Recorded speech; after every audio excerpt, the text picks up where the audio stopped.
I discovered my girlfriend's secret while ring shopping. Was the secret that it was a secret ring? I, 30 male, have been dating the most amazing woman, 28 female, for the past year and a half. I have been in puppy love, me too, before, the kind where they're all you can think about and you smile when you think of them, and we have that too. But she has also brought to me the joy of being together, but not together. That magnificent way you can just be and be alone in the same room, her reading a book, me doing a project, and really knowing someone. Knowing how her mouth crinkles when she thinks, the way the rain makes her feel, all the stories of her childhood, all the little stuff that makes her a person. At least I thought I did. By the way, this comes from Throw212 away, and if you want to submit your own stories, go to the r/OKStorytime subreddit. I'm Sophia. I'm Dakota. And I'm Keon. And OP says, I was shopping for a ring and had been dropping hints that made her smile. And we would plan this little suburban life, a deck with a grill, a goofy puppy, a piano. We talked about baby names and vetoed ones. We have the joke names Trevor and Trevina. We'd pick out paint colors and flooring at Lowe's and giggle like idiots. I was 100% confident. I just hadn't chosen a ring. You know, she didn't want a diamond, but didn't know what she does want. Then I got a Facebook message today from some guy. He said that he was her brother-in-law and that she had blocked him on Facebook, but could I please pass along a wedding invite and it would mean a lot if she was there. I pressed for more details and it all came out. She was married before to a guy named Brendan. And they had a little boy, Sam. She told me before she didn't like that name. Oh, no. Secret family? And you said you don't like your secret child's name? Well, I mean, she's like, I can't name both of my kids Sam. Why not? You already named one Sam. So cute. Why? What's the harm in another? This way. The son passed away in a car accident. Oh, no. I take it back. That's the harm. And afterwards, they had an ugly divorce and she cut ties. 5 years of her life I never knew about, and I don't know if I ever would have. I think she was never going to tell me. I've felt sick about this all day, made up an imaginary sickness to sit and think by myself, and I feel paralyzed by it. Brother, how do you think she feels about it? Clearly, she's still deeply traumatized. This has got to be the dumbest reason to make something about you ever. Yeah. This is not about you. I mean, like, you guys have known each other for a year and a half, and yes, you were about to get married, but, like, only a year and a half, and this is the deepest trauma that she's at. Like, you absolutely should know about it before you get married, but, like, let's just have a conversation. I don't even necessarily agree with that. I feel like it's relevant information, especially if they want to have kids. I don't know. But I don't think that it's like a, we have to break up because you lied to me. I think it's like a, hey, can we talk about this? That's what I think. Yeah. This morning I knew her and now I don't. I don't even know how to bring this up or what. I definitely can't go buy the ring and pretend. At the same time, I want to be with her. I'm hurt, but know that was horrible that she went through something unimaginable. But I don't know what that means for us. Am I just a distraction? Dude, come on. Is this something she does? I just don't know. Help. What? He's making it about him. Dude, come on. I think that OP has a right to be a little bit hurt that this like didn't come up at all before they got married. However, you're making this way too much about you. Yeah. It's not about you. It's a thing in the past, and there's a reason why she didn't want to bring it up. Remember, Coon Valley says, oh man, what a situation. You're probably not a distraction. And this is probably not something she does. This is not okay, not by a long shot, but it could honestly be that she was hoping to just outrun the grief, to not have it be part of her anymore. When you go through something awful, it's a lot easier sometimes to only be around people that don't know about it. Rudyard. Rudyard? I don't know how to pronounce. Rudyard. Rudyard? Rudyard. Kipling. English major. Rudard. Rhubarb. Says Patria B. So Rhubarb Dakota Kipling. just lied to me. That's definitely not right. I'm gonna right? trust. I think it's Rudard. Okay. Rhubarb Kipling. Shut up. Rhubarb Kipling. It's okay. Kipling even wrote a poem that talks about this. The lines, there is knowledge, God forbid, more than one should own, always suggested to me something that I learned as a teenager. Sometimes when people know you've been through heck, when they look at you, heck is all they see. It holds you there. It makes it really hard to outgrow the horrors of the where you've been when you can see it reflected in people's eyes. So from my perspective, this was probably not an attempt at manipulation, but instead an attempt to just not be that person anymore. Not be the grieving mother, not be the injured ex-wife, not be the divorcee whose marriage and relationship with family was shattered. Even now, her ex-brother-in-law wants her company. That does not tell me that she's a bad person. That does not, however, make it okay. Not when the two of you are talking about marriage. She should have told you when you started talking about rings and baby names, and you're not wrong to feel conflicted and maybe a bit angry and hurt about it. Stunned, absolutely. I don't know disagree angry. about anger and hurt. You should be feeling like sympathetic. But I mean, like, and you can't control the human emotion.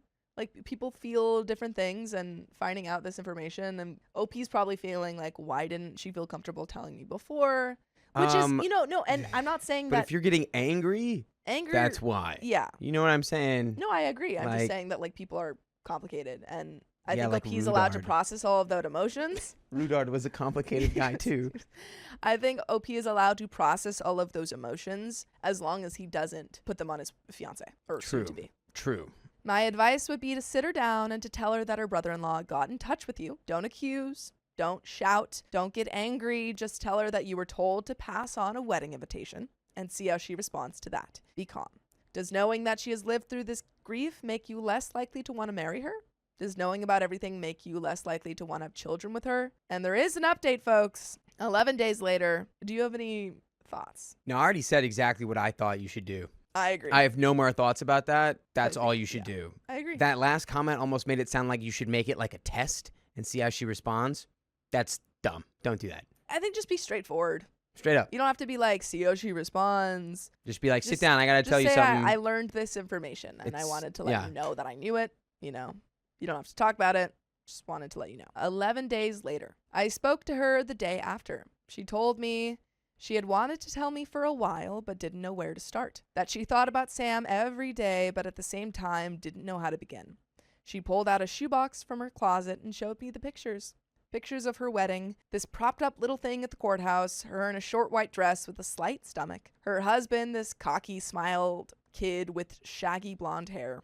Then the baby, Sam. Pictures from a red-faced baby to this little 4-year-old person, birthdays and Christmases, and pictures of the three of them, a family. She talked about Brendan, how they came from these radically different backgrounds, and she barely knew him as a person before he was a father and husband. They'd only been dating 3 months when she got pregnant.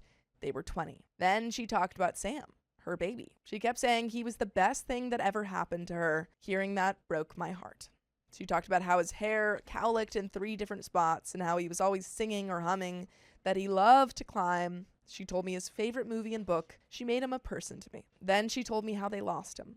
Some kid, ran a red light and then he was gone. She barely remembers the funeral because she was so heavily medicated. But the worst part was after going home and him not being there. How she'd walked past his room and expect to hear him playing, waking up, and forgetting for a minute he was gone. Their marriage had never been good and they turned on each other. That was so sad. He blamed her because she had fastened the booster seat on that side of the car. She blamed him because he had been driving. They were divorced within a year after the accident. Brendan had a new child within 2.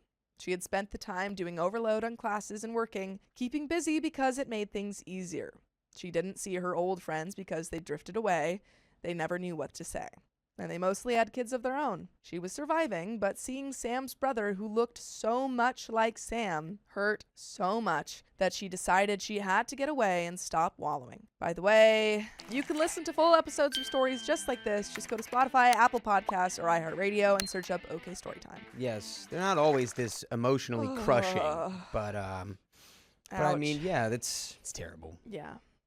There's a little bit left. She took the pictures down, donated clothes and toys, deleted her Facebook, and stopped seeing the old friends who weren't really friends anymore. She said she chose to keep breathing because that was what it had come down to. Then she met me, and she said I made her want a fresh start. A better marriage and more children. Because she loved me. We talked for hours, she cried, and I cried for her.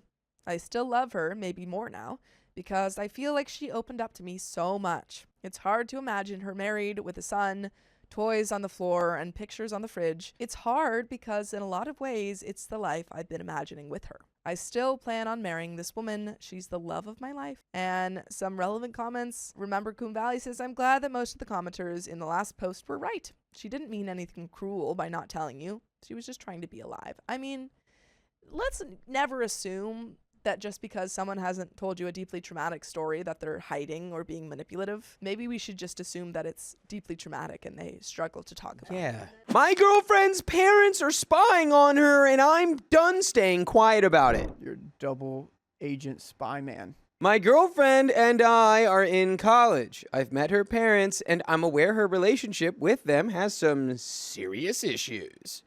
She's only told me the worst of it, and there's probably a million red flags that she doesn't think are worth mentioning. Things are even worse than I thought. By the way, this comes from user Anon388481168. And if you want to submit your stories, go on down to the r/OK Storytime subreddit. I'm Dakota. I'm Riley. And we are here to give you good advice goofily, but we don't have all the answers. We only know what we would do. So if you would do something different, let us know in the comments. Earlier this week, she told me that her parents have spyware installed on her phone and her computer. Not just location tracking and call tracing, but everything from the texts and photos she sends to me to her stories she works on in her spare time. Basically, they know everything she does on her devices when she does it. She knows this because when she told me a story about her mom over text, she got a message saying, "I never did that." Her parents also asked her about her story. They do not seem to give her any privacy whatsoever. Even before the spyware, when she changed the password for her email, they changed it back. When they found out she had a private email, they demanded that she give them the password. The only way she might be able to get anything done without them knowing is if it's on a device that isn't hers, but for all I know, they could know her logins thanks to the spyware. Her mom is very discipline-oriented, and I'm 90% sure that the dad is a PDF. Not that he ever touched her, I think, just some very concerning comments about her and young girls in general starting back when she was 9 or 10. They are both MEGA supporters.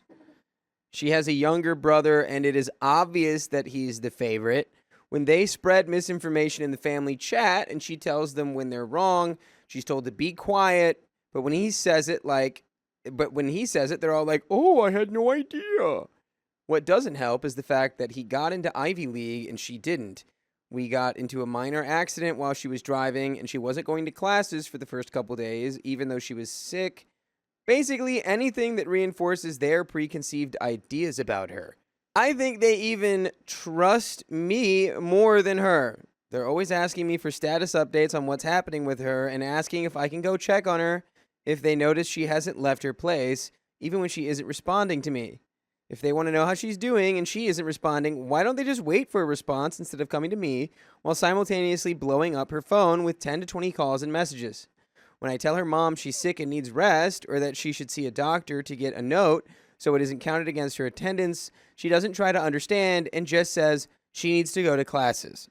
She also regularly asks me to talk to them when she thinks she needs more money for necessities like groceries and cleaning supplies. When I do, they just say, "Oh, okay, thanks for helping her out. I'll send her more money." I just don't want to give her too much because, knowing her, she'll just have it delivered instead of using the car we got her. When she told them that if we ever end up having a kid, I would be hoping for a daughter, they said, "Ugh, why? Having a son is so much easier. You barely have to do anything with them. And doesn't he want to continue his bloodline?" That gives you an idea of what they think of her. Oh boy, we had a story like this yesterday. That is terrifying. Wow. Yeah. OP continues. Any advice, please? Play the long game. Get your affairs in order. And exit plan. Exit plan for sure. If I was in this situation, I would sadly have to stick it out. Unless I want to be like a part-time worker and go to school. But if you're not in school, dude, I'll be creating an exit plan. Yeah, I think maybe a little therapy or counseling to help you begin to emotionally distance yourself from your parents and your family. Calling you like 10 or 20 times when you're not responding is like, I don't know. Very that's I controlling. would never hear, they would never hear from me again, you know? Well, I you can't do that. You do have a pretty big rebellious spirit, but I don't know if a lot of people have that kind of confidence or drive. Well, I mean like the first time, but it's like if this is just like, I don't know, this just pattern of like Well, she relies on constant them. oversight, like I don't know that She relies on them constantly. Money. I wonder if there's something things. else here. Like maybe there was like a mental health crisis when she was younger or something. Now the parents are like No, dude, super they're- hyper, They like just don't like vigilant. little girls. They don't like women. And the dad's weird. Yeah. The mom's very overprotecting, and the brother, golden child. There's an edit here. They say that they're using spyware because as long as we're paying your bills, we have a right to. The thing is, I'm pretty sure they don't do this with their son, so they could maybe be reasoned with. I've thought of some options, but I want to know if there are any more, or if these ones are just plain stupid. The main reason I think they're doing this is because they want to keep an eye on her location for safety reasons and make sure she's going to classes and make sure she's doing her work.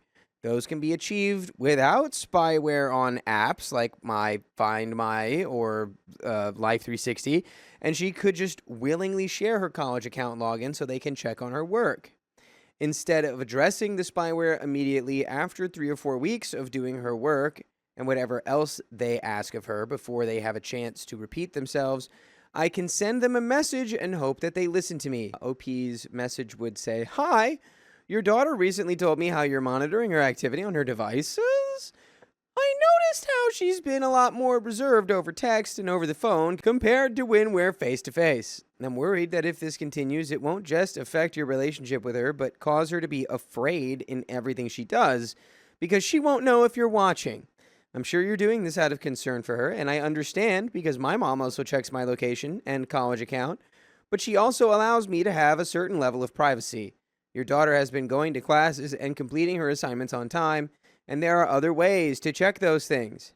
I think it would make her feel a lot better and make it a lot easier for her to get her work done, socialize, and go out without being concerned that you're seeing everything she does." Pretty much just skipping the do what they want for a month part of the first plan and straight to talk to them because they listen to me part. I'll say the same exact thing as above, minus the part where I say, you've seen she's been doing the work. A bit riskier, but I think this one has a higher chance of success. This one involves finding a way to reach out to her brother without them knowing. They used to be closer, so the plan hinges on that. But who knows if he'll flip easily because they've got him a car, he's at an Ivy League school, and they aren't as close as they used to be. If he does talk to them, it might cause them to reevaluate their behavior, or maybe they'll just go, "Oh, you didn't want to talk to us, so you went to your brother. Keep him out of this." This will probably solve the immediate problem, but obviously there will be a lot of consequences to deal with later. We wait until they're too busy to check her phone or until it's late at night, and we find the program on her phone and remove it. I don't know much about spyware, but I doubt it's some deeply embedded program from a virus or malware. Instead, just an app hidden on her phone that we can delete. Or if we can't find anything, we wait for a time during the day to go see someone in tech support and see if they can get it removed. I'm just concerned for her because I know that the longer this goes on, the worse her relationship with her parents will get. I've told her there's no shame in maintaining a good relationship, just long enough so she can finish her education and become independent, which won't be for at least about 1.5 years while she works on her degree. I did make it absolutely clear to her, though, if we do have a daughter, I don't want them anywhere near her. And there is an update. It seems like girlfriend's in a tight spot. We know it's wrong. The parents aren't. They're going to just double down. Brother's going to keep doing whatever he wants. He's going to get, Academy Award one day. I don't know. He's the best thing ever since sliced cheese. Yeah, he's at the Ivy League. He's an Ivy man. Look, I think your move is you deal with this until you get your degree. In the meantime, you just get another device that your parents can't spy on. Yeah. Use a different communication method, like a WhatsApp or something, and you download another app on your phone that kind of like helps out with like phone addiction or whatever, and it's like, oh, so it's like, hey, I don't want to be on my phone as much, and then you can just like, so they're like, oh, why is she not using her phone all the time? Yeah, I'm just like, oh, I'm off my phone. I'm writing everything down now. 25 days later, today we were hoping to go see a movie, but because she didn't do too well on an exam a couple weeks ago, they're forcing her to stay in and study. They said, "We're tracking you, so we'll know if you leave." I told her she could just leave her phone and we could walk to the theater together, but she said they have another way of tracking her, which is the tile tracker on her apartment key. I told her if she wanted to go out tonight, she could just remove that, but she claims that her parents are notified when she removes the keychain as well. She tried removing it before, and she got a text from her dad saying, "Why did you remove the device? That was part of the deal with giving you a car and independence. How to make your child resent you 101. You pull this. This is insane. How do you say that you gave someone independence in the same breath that you're like, why did you remove the tracking device I have on you at all times? I gave you your independence." Yeah. You can't, those don't go together. I'm so mad, by the way. I won't be mad if you listen to full episodes with stories just like this on Spotify, iHeartRadio, Apple Podcasts, wherever your podcast platform of choice is. Just search OK Storytime, and you've got stories on stories on stories. Now, we have a little bit more story left. If it's getting to a point where your mental insanity cannot take it anymore and you can't put it on a back burner, they're overbearing. To a point, if your tolerance is high, you could probably keep it on the back burner until you're set. But if you can't, you might have to give up the car. If you're ready to take on some responsibility and share a car, might need to do that. Is your name on the car? I want to know what the names are. Dude, is your name on the car? Is it paid off? It's absolutely not. There's definitely no way your name's on the car. Yeah. But yeah, I would say stick it out. Get your degree, find better workarounds for the tracking, get an extra key to your apartment, get a second, burner Go phone, and then, yeah, honestly, like, as soon as you have your degree and you go out and you're, like, trying to, like, start and build up your own life, completely ghost your parents. They would not be hearing from me again for a long, long time. Yeah, okay. Let's finish this story. I know that they're tracking her via her phone and keychain. I think that'll be simple enough to solve unless removing the keychain really does send a notification. I'm guessing there's a tracker in her car somewhere too, so if there's a way to deal with that, I'd like to know as well. She says her dad has some kind of premium version of Life 360 that he paid almost $100 for. And there are some comments. When she can go out next, take her to a locksmith and get them to make a copy of her apartment key without the tile tracker. OP says, I wish that were possible, but hers isn't the kind of key that can be copied. It functions like a key card, but it's shaped more like a key. Basically, it can't be copied. Yes, it can. Comment number 2 says, ugh, yeah, unless she can afford to cut contact with them, I'm worried that getting rid of the spyware or otherwise defying them might make them retaliate on your girlfriend. Maybe see if she or you can buy a burner phone so she can use it for anything private and use the phone with the spyware for other random stuff so it's not suspicious. OP says, that's what another sub recommended. I'm getting my mom a new phone soon in a couple months, so I'm hoping that she agrees to let me give my girlfriend her old phone instead of trading it in. I've told my mom plenty about her parents, and she agrees with how disgusted I am. Fingers crossed that we can get well-paying jobs as soon as possible in literally any other place in the country once we're both done with undergrad. She talked about how much she loved the Northeast when her family went there to drop her brother off. So somewhere with good job and education opportunities for her to finish training in her chosen field, good people, and low enough cost of living for a couple is what we're hoping for. And that is the end of that story. My girlfriend is buying a crazy amount of lingerie. Now I'm getting suspicious. Maybe she just really likes photo shoots? She's boudoir. Yeah, thing. she's starting a new side hustle. Over the last 2.5 weeks, my 24 male girlfriend, 24 female, has bought close to 9 new pairs of lingerie. This is unusual because she bought 7 new pairs somewhere at the beginning of April. Now, I don't mind a girl buying new lingerie, but this is unusual. She had close to 40 new pairs of lingerie, a count that keeps decreasing every other day. By the way, this comes from throwRA for May 15. And if you want to submit your own stories, go to the r/OK Storytime subreddit. I'm Carly. I'm Dakota. I'm Keon. And we're here to give good advice goofily, but we don't have all the answers. We only know what we would do, so let us know what you would do in the comments.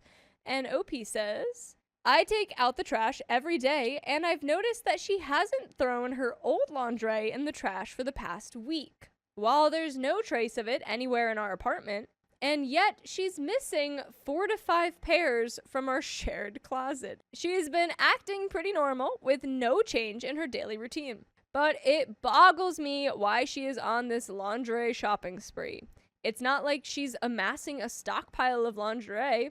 Her total count is roughly the same as before all this started. I couldn't find any trace of her old lingerie. Am I being paranoid? Am I missing something feminine that's otherwise normal? Should I ask her about it? Editor's note, Karen is girlfriend's older sister. We have an update. I guess I'll just dive into this. Yeah, dive into this economic report, because it's going to be telling us how much money she's making selling them. I might ask her while we drive down to the train station in the next 30 minutes. I'll keep you guys posted. Update 2.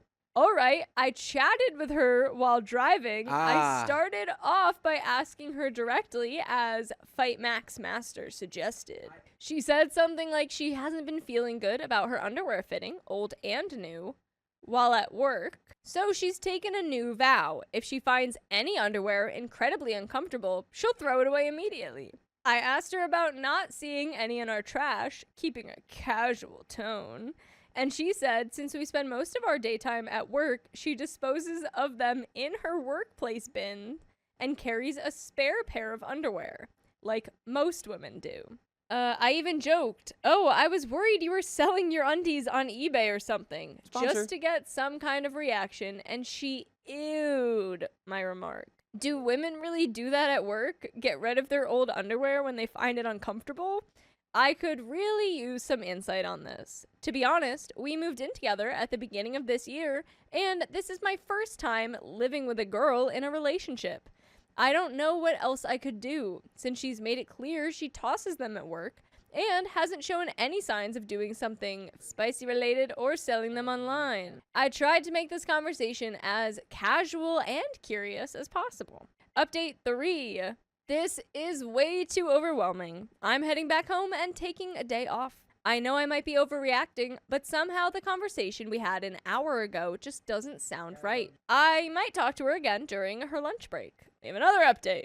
Seriously, guys, thank you. I've been glued to my phone all morning, except while driving back home. It took me a lot of convincing to piece together clues that my girlfriend might actually be selling her underwear online. Back home, we have a place to store open mail, receipts, bills, and other important documents, except for our social and personal stuff. There were 6 receipts in total. 2 from a fancy underwear brand, 3 from a casual chain store, and 1 from a department store chain. Based on my count, she's bought around 28 to 30 pairs of new lingerie, including the ones from early April.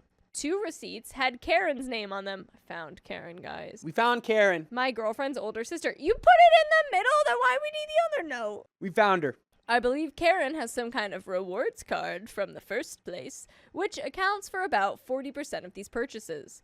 Until now, I thought she'd only bought around 15 pairs. I don't want to invade her privacy by checking her bank statements, because that feels like crossing a line. But I can't believe she spent over $1,100 on lingerie in the past 45 days. Yeah, but how much is the return on investment? That's what I'm confused. Like, do you not like that she might be selling it online, or do you just really want to know that she is? Like, is it just the unknown, or is it like, I really don't like that she sells that? I would appreciate knowing that about my No, partner. I think it's totally fair to know that. I'm just wondering if it's because he's like, I don't want her doing that, or if it's just like, I just want to know. Yeah. I mean, if you kept buying lingerie, like if you bought 20 to 30 pairs of lingerie within a span of 2 months, I too would be kind of concerned. I'm like, But so you what's going track on? my drawers. No, I to wouldn't see do what that. I'd be was like, missing. so like, what's going on? I don't know. It's the same thing with me. Like, if I bought If you bought 30 pairs, of lingerie, I'd Yeah. wonder what you and Dakota were doing. I think my gut is telling me, though, that this guy's going to be like, and it's disgusting what Yeah. she's doing. Like, that's the reaction that I'm afraid of, is that I think when she admits it, he's not going to be on board. Just show him the paycheck. Yeah. I hope the paycheck is good. Imagine you're just like, yeah, I've made $150. Yeah, that'd be really I have funny. a story time that's about one of my first roommates that I ever had for when this is done. I wonder what they did. I wonder. That's incredibly unusual. It's also odd that she hasn't paid using our shared card, even though we both have the app on our phones. I'm calling my brother over to get some clarity. I don't know if it's right to check her laptop or browsing history to confirm if she's selling her underwear online. I'm just numb right now.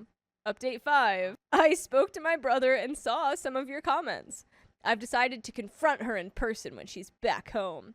I don't want to risk miscommunication or assumptions that could make things worse for her or me. Update 6. You know those days when everything falls apart? This was one of them. I skipped calling her during lunch, hoping we could talk once she got home. In the meantime, I spoke to Karen and her mom to make sure my girlfriend wasn't in financial trouble or anything serious. But it only took one truth to destroy everything. You guys, my girlfriend saw this post at work and immediately knew it was me. She ended up leaving early that day. Around 4 hours ago, she confessed that she's been sleeping with a guy she met at her work gym since the beginning of March. Ooh, and that's worse than what I thought it was. Didn't have that on the bingo card. Ooh. That's the where I was going with it at the beginning, and then I was very quickly convinced otherwise. That's the worst outcome. She's not making any money from those It's not missing. pantaloons. It's at his house. She's just leaving them at someone else's house. She met this guy about 8 months ago. He doesn't work with her, but at another startup in the same corporate part. She said things escalated in late February after one afternoon. I honestly thought she stopped going to the gym after her promotion in November. But no, she'd been going all along. When she started sleeping with him, she told her coworkers she had switched to another gym across the street. I didn't even ask where they did it. The missing underwear, this is so messed up. She said she started buying new lingerie and throwing the old ones as some kind of guilt ritual. Dang, she's like, as long as I throw these away, I never have to think about it again. It's like I threw the whole night away. She Yeah, told me she couldn't handle the guilt of wearing the same underwear with me that she'd worn hours earlier with him. That logic is crazy. She's like, yeah, this underwear's dirty. Throws it away. I'm clean now. I can go home to OP. I'm a good person. Yes, the mental gymnastics for that make me afraid. Do you know how disgusting that feels? Who does that? Throw away underwear just to cleanse the guilt from cheating? I was frozen trying to keep myself together. She said she realized it was wrong and has stopped seeing him for about a week now. I don't believe her. Not even a bit. And the throwing underwear at work story? That was a lie she made up because she didn't know what to say while I was driving. I later called Karen because both of us were emotionally wrecked. She came over right away, but I couldn't stay. Even she was shocked when I told her everything. She called me later after I'd left the apartment. It took me some time to think straight and call my brother. I'll be crashing at his place for now. Honestly, I don't even want to see her face ever again. How can someone lie so perfectly? How can someone be so cold, showing no emotion while sleeping with 2 people? She slept with me hours after sleeping with that guy. And throwing away the underwear was her way to feel cleansed? I don't understand her anymore. When she said it was all just physical, I couldn't even process it. She said she still loves me, and that sleeping with him just made her feel good. I don't even know what that means. My thoughts are all over the place, but thank you. Honestly, I don't think I'd have known the truth if not for this post. It blew up after dinner, and that's when she realized it was trending. That's why she took the early train home. I have so many questions. Part of me wants to see her again to make sure she's okay. The other part never wants to see her again. I just walked out when she came home. I asked my brother and his wife to pick up some of my stuff. This whole thing is a mess, and we have an update 27 hours later. I have taken sick leave today. I just wanted to say a huge thanks to the people who commented on my post from yesterday. I wanted to let you guys know that I have read each and every comment up until late last night. If it wasn't for your awesome responses, I would have never even dared to ask her about her behavior in the first place. Or she would have never come back home early to confront me about this after viewing that post on Reddit. I was able to get some sleep. Yes, I'm at my brother's place. While she is staying with Karen, who is her sister, by the way. Karen reached out to me late last night and asked if we could meet early morning at a coffee shop and chat. So I did. We talked a lot about what happened yesterday. Since she partly confided in Karen about why she did what she did, here are some key takeaways. She doesn't know why she began sleeping with this guy in the first place. It just happened. Okay, so useless. I'll just give it a tagline at the end of each reason here. First one, useless. What kind of information is this? Useless. Second one, she feels terribly sorry for what she did to me and hopes we can work things out. Empty. She has already broken up with that guy a week ago. She felt it was wrong and there's no excuse for it. Oh, you broke up with the guy you were cheating on me with? I didn't know you had to do that. She asked Karen to buy stuff from the underwear store using Karen's credit card because she felt it would be awkward to explain it to me if we were to review her finances. We used to do that together to cut her expenses and pay aggressively towards her student loans. Okay, so you're just a sneaky little snake. Next. She claimed that spicy sleep with this guy was completely carnal and that there were no feelings or affections involved. She said she got lured by this because her new responsibilities were way too overwhelming for her. But again, she maintained that she didn't know why she started sleeping with this guy in the first place. I don't think I want to know who this guy is or whether it was him or her who made the first move. Thinking about it is so effing depressive. I should have noticed how she was able to maintain her body despite quitting the gym late last year. Ow. Stop talking. That being said, I still don't understand what must have made her impulsively sleep with that guy and jeopardize our relationship in the first place. I think I'm gonna eventually weigh in those reasons before I decide what to do next. I have been trying to assess if I could have picked up any clues that are otherwise typical of a cheater. And it's so strange that she hadn't had any of those characteristics. I mean, the fact that she confessed she was able to convince her coworkers that she goes to the gym across the street instead of using the free gym at her workplace by itself is so infuriating. I don't think I would have ever doubted her cheating on me because you don't see those cliche staying late after work or texting someone constantly symptoms when she was around at home. I think if I try to understand what made her get in bed with this guy, I'll just get myself deeper down the rabbit hole. Karen also said that even she couldn't truly understand what was going on in her head when she decided to have this fling with a completely unknown guy and put our relationship at stake. Though Karen did make a full disclosure that my girlfriend once cheated on a guy as a teenager back in high school, and things turned out ugly back then. I was a bit surprised since I didn't know this before. We both knew our relationship and or dating history midway through our relationship, but not this. That was quite a long time ago. And, by the way, Karen is a sweet lady. She even wrote each of us a letter before we moved in together. This is so ironic. I lurk on Reddit via my main account to get updates on Apple and Makos, while my girlfriend used to thoroughly read 2 X chromosomes. She would sometimes read out a post here and there, asking me what I thought about some post on Reddit from a guy's perspective, leading to one of those small talks. Little did I know that our life would be one of those relationship questions, to be a topic for a small talk among other Redditors or couples here online. Nonetheless, I truly appreciated your responses. I would have dragged this thing for days or even weeks, getting more and more worried and obsessed about my girlfriend's behavior. See, when you move in together, no one ever tells you what boundaries to set and what things to avoid. Were the boundaries not cheating with someone? I specifically asked you, but you did it anyway? So, no, actually, no, it's the opposite. You never told me not to cheat on you for 8 months. You didn't say that. I think I made a mistake there. Maybe I should have checked on her from time to time to see if something had been bothering her at work. When she was drained from work after her promotion, before we moved in, I seriously thought it would be better if I gave her her own time and not bring up work talk during dinners or when we hung out together. Little did I realize that this could have made her look for comfort elsewhere.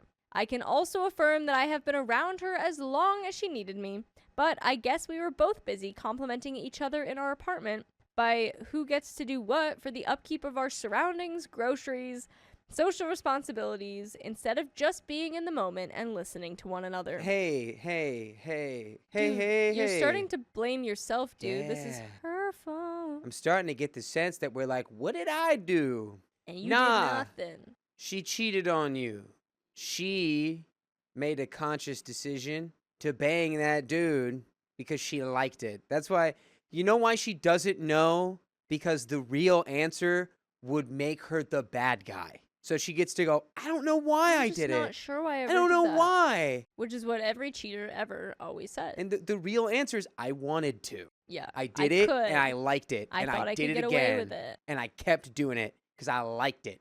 I just picked up my car and got off from my meeting with Karen at the coffee shop. I have the remainder of this weekend all to myself. While my brother and his wife have been incredibly supportive, I thought of getting myself checked into the first available counselor, even if that's just one time. I haven't told any of my friends or coworkers about it, so I'm gonna be social life as usual unless I come to a decision as to what to do next. So now our apartment stays deserted while I figure out what to do next. By the way, I know what you should do next, and it's listen to full episodes with stories just like this. Just go to Spotify, Apple Podcasts, iHeartRadio, search up OK Storytime. We've got a little bit left. Any last thoughts? Yeah, don't blame yourself. It's not your fault that this person is who she is. You didn't make her this way. You didn't neglect her. And even if you did, doesn't justify doing this. That justifies a conversation where you go, hey, babe, you're neglecting me. Babe. I feel maybe a little neglected. Hey, babe. Hey, babe, I feel neglected. I'm going to cheat on you, okay? Okay, babe. Edit. By no means do I feel exactly the same for her as I did yesterday or while typing this post.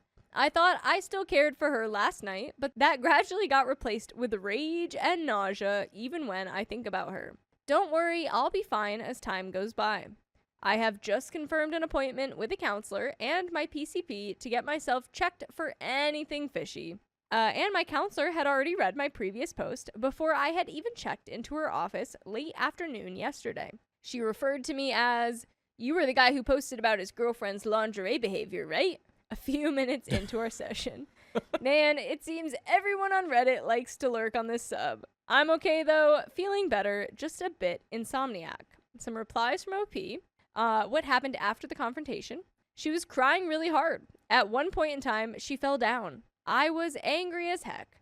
I was constantly trying to keep myself in control and not do anything stupid back then. When I was leaving, she was still crying, but Karen was there around her. I didn't look her in the eyes while I was leaving because I was just, pretty confused and angry. And that's the end of that story. I walked out on a double date because I already rejected her before. Twice the pride, double the fall. To give you a little background to the situation, I, 25 male, met Jane, 24 female, through Joe's, 26 male, girlfriend at her birthday party last year. At first, Jane was fun to talk to, but not even an hour later, Jane was really into me and tried really badly to hit on me during the party, which pretty much ruined my time there as the feeling was not mutual in the slightest. Also at the time, I was already with someone. By the way, this comes from user GvatchDiddyDatch, and if you want to submit your own stories, go to the r/OKStorytime subreddit. I'm Dakota. I'm Keon. And we're here to give good advice goofily. We don't have all the answers, though. So if you would do something different than what we say, just let us know in the comment. And OP says, the first impression I got from Jane was she was clingy, annoying, and just wouldn't stop bothering me. Unfortunately for me, she became part of my larger friend group because she's part of Joe's girlfriend's friend group, which that's a mouthful. And because me and Joe hang out a lot, and I'm also friends with his girlfriend, I pretty much run into her at minimum twice a month. So, first time Jane asked me out was a month after that party. I informed her I was with someone and not interested. She tried again 2 months later when I broke up with my then girlfriend, and again, I declined her advances and told her I was not interested. I got into a new relationship not long after, but unfortunately, she and I broke up about 2 months ago. Since then, as you may have anticipated, Jane has asked me out again, and I said no again. You know what? She's playing the long game, I guess. She ain't no quitter. And that brings us to this week. Everything's been opening up here, and Joe had been trying to fix me up with a friend of his girlfriend who would not tell me who. He is well aware of me having rejected Jane multiple times and the fact I'm not interested in her. He knows this in detail. After a lot of what he calls convincing and I call whining because I had no interest in dating anytime soon, I relented and decided to agree to this double date idea of his. We agree on meeting at Joe's apartment, and lo and behold, Joe, his girlfriend, and Jane are occupying the dinner table. Obviously, the intention was for my date to be Jane. I honestly got so goddamn angry, and I couldn't even get a single word out. I just turned around and left. I have been bombarded with texts and calls about how much of a D-bag I am and how terribly I hurt Jane, and so on and so forth. I'm like, I literally rejected her 3 times. I'm not interested in her, and you knew that. Your girlfriend knew that. Our entire friend group has a running joke about how obsessive Jane is. So literally everyone knows it. So am I the a-hole? I really hope on the back end, maybe they were giving false ideas to Jane too. Like, yeah, OP's really interested in you now. Like, he sees the light. If that, like, that's just a sick prank at this point, giving her false hope. If it was just Jane, like, oh yeah, no, like, bring him. Like, I'd bring him. I would sit down with her and be like, listen, we're going to be seeing each other. You have to understand, I don't like you like that. You're cool, but please just understand. No means no, and you're pushing your boundaries. If you keep pushing, I'm going to just not hang out with you guys, or at least hang out with you. I'm just going to ignore your existence. Bingo. You've been nice about it, Opie. I can see why you're getting fed up. There's some comments here from Just Let Be. Not the a-hole, but your friend obviously is. Setting someone up with someone who rejected that person is cruel. Not the fact that you turned around. I honestly would have done the same. OP replies, yeah, I feel pretty crappy about it though, regardless of my opinion on Jane. That must have stung. Sindri says, not the a-hole. You've made your feelings more than clear to Jane and your friend as well. You had every right to leave, as you had already rejected her 3 times, and still she set herself up for rejection number 4. You're not responsible for her hurt feelings at this point. Your friend should have known better than to blindside you with a date with someone he knows full well you have 0 interest in. Though, if I would venture a guess, I'd say that the double date was 100% Jane's and your friend's girlfriend's idea, and your friend most likely just got pressured into convincing you to come. OP says, even so, he's one of my best friends, and he shouldn't be screwing me over like that. Even if it was 100% their idea, I still blame Joe the most. Jane and Larson? Don't mind the username. I'm totally on your side. If they were smart, they wouldn't have set that up. It's like they were hungry for controlling someone's life, and they took your love life as an easy target. Or Jane convinced them to do so, despite well knowing your stance about all this, which definitely says something about how she would be in a relationship. OP replies, God dang, Jane, leave me alone. No, I'm just kidding. I honestly do not know exactly what went through their heads to come to the decision that this was a brilliant idea, and I'm not sure whether I'll find out, as I'm honestly doubting whether I want to stay friends with them. After having more of a think and realizing that I'm not really the a-hole, despite the fact that I felt guilty, I have seen one common theme in a lot of replies. And that is that Jane's behavior is obsessive and stalkerish, and honestly, it is. They both knew this too, and decided to set me up with her anyway, which honestly leaves room for a slew of other issues, and there is an update. You know, I think you might end up walking away from this. Yeah, it's the, you get 3 strikes, you're out. You don't get a 4th strike. You don't get a foul ball. No means no at this point. I get it. 2 of the times you got out of a relationship or you were in a relationship, so I get it. She's like, I might as well try and shoot my shot. But, girl, you got to know when to give up. Yeah, you got to know when to just respect somebody after they tell you no. Now it's getting at a point where, again, I would blame Joe. A little bit goes to Jane as well, to Jane's corner. I'm like, you've tried 3 times. What made you think this was going to change? Unless if Joe was giving you little whispers in your ear saying, yeah, he's down. Yeah, could be. We have an update, though, 2 months later. Oh, boy. At any rate, like I said, here it goes. It turns out that some of the more pessimistic of you were right. Jane was being obsessive and stalkerish, and it all sort of came tumbling down on her at that point.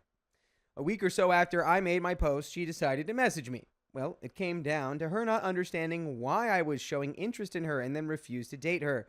I never showed interest in her beyond basic friendliness. She sent me a wall of text dedicated to trashing my previous relationships and calling them all sorts of names, specifically pointing out how I dated the wrong girls. It also included a weird rant about how everyone agreed that she and I were meant to be, which just is not the case. Like I said in my previous post, there's a running joke in the group about how weird she is. Now, you might think this is something that can be expected, something that just happens, an outlet for her of sorts, except she sent it from the wrong account. Huh? See, I had become internet friends with a person in the past month or two. Me and her would game together, chat from time to time, the usual organic internet friend situation. And the messages concerning our date were sent from this account. It turns out she had literally used this alias to infiltrate my internet friend group and keep tabs on me of sorts. Obviously, this freaked me the F out. I took screenshots of what she had sent me and afterwards blocked all accounts that I now knew she was using. I followed that up by sharing everything in our friend Discord and our friend WhatsApp group, so everyone could see. This resulted in her being booted from both. I later got a call from Joe, fully apologetic, telling me that he had no idea and that he knew he shouldn't have done it. His girlfriend was being pressured by Jane. Turns out, Jane had literally been complaining to her for months to arrange something like this, and she finally caved. Again, creepy stuff. I told him that I needed some time, as he really effed me over big time, and I didn't trust him anymore as a result. And by the way, you can always trust that there's more full episodes with stories like this for you to listen to on Spotify, iHeartRadio, Apple Podcasts, wherever you're listening. Just search OK Storytime, and you've got it all. But OP, I think it's good to get some time away from Joe. Definitely get some time away from Jane. You gotta. I think a restraining order, at least some talks, if this is continuing, because this is very. It is. It needs to be like a hard cutoff type situation for her. And, maybe Joe is kind of full of it being like, I didn't know, I'm sorry. But it's like, you knew. And especially, everyone talked about in the group, that's a lame excuse. And you knew, and it was that your girlfriend did it, and you didn't want to step to that, and whatever. You gave her the light at the end of the tunnel for her to be like, oh, OP does want to go on a date with me. But let's finish this. While Jane has been shunned by all friends, she still contacted me twice. Once to apologize, which quickly turned weird, where she started talking about us. She seems convinced that there is an us, and that I am interested. Another time, she just contacted me to curse me out, both from random accounts. I'm not sure where to go from here, and I am still pretty shook up. And we've got some more comments here. Snoochipmunks3950 says, I knew it. I told you she'd turn into a stalker. Using a fake alias and trying to keep tabs on you, I am not surprised. So Jane was bothering her friend for months. Then she badgered Joe into setting you guys up. So your friend Joe caved into his girlfriend like she did to Jane. Jane is persistent. When she wants something, she wants it. And she wants you. She'll stop at nothing to get it. By getting her best friend to set that double date up with you, it was accomplished. It took months to set up, but eventually she got what she wanted. Now, as for Joe, at least he apologized to you, but it's your choice if you believe him or not, or if you accept it. At least he acknowledges that he screwed up, but I don't blame you for not trusting him. It'll take him a long time to gain your trust back. As long as he's with his girlfriend, I wouldn't trust her either. Now she calls and apologizes to you. I don't know how to handle that one, but I'll be surprised if she did. Yeah, the girl lives in a fantasy world. Just be careful, cut all contact. If she keeps getting creepy and stalkerish, depending on where you live, tell her you'll get a protective order or restraining order against her and that you will involve the cops. Yep. Be safe, watch your back. OP replies, they both apologized, like a full-on long butt apology via email, but I'm keeping my distance from them. Low contact. I don't think I want friends that F me over like that. As for the restraining order, I think it's pretty difficult to get one here. Dang. And that is the end of that story. My girlfriend rejected my proposal after hinting about it. Make up your mind. My girlfriend, 27 female, and I, 28 male, have been together for 2 years and 6 months. She asked me to propose to her within 6 months, which I did. During this time, she hinted heavily that she wanted an engagement ring with particular stones that were difficult to come by at a regular jeweler, so I had to buy it from a specific site. By the way, this comes from The Real Balder, and if you want to submit your own stories, go to the r/OK Storytime subreddit. I'm Carly. I'm Sophia. I'm Angie. And we're here to give good advice goofily, but we don't have all the answers. We only know what we would do, so let us know what you would do in the comments. And OP says, it ended up costing more than $500, which is more than I wanted to spend. But I was so sure she was going to be my spouse that I could stretch my budget since she appreciates it so much when she gets something she loves. And the ring was perfect. The time comes and I propose. I do all sorts of lovely things and create stuff to make it a perfect proposal. And she accepts before starting to cry as she reveals she is unsure if she loves me because her job has been so stressful lately. And her feelings had changed since telling me she wanted to be engaged. Dang. It hit me like a brick wall, and I thought my life was pretty much over.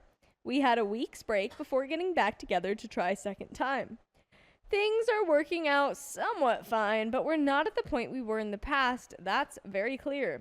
Now, I was going to return the ring as it wasn't engraved or anything, but the return policy effed me over, saying I can't return it because a piece of paper is cut on the ring. Everything was returned, including the box and all certificates, but the paper that was attached to the ring was removed temporarily during the proposal, and now I won't get to return it. That's actually crazy. I got very pissed off at the world and wanted to be alone and not talk, since I've essentially lost $500 on a worthless ring that I can't use for anything.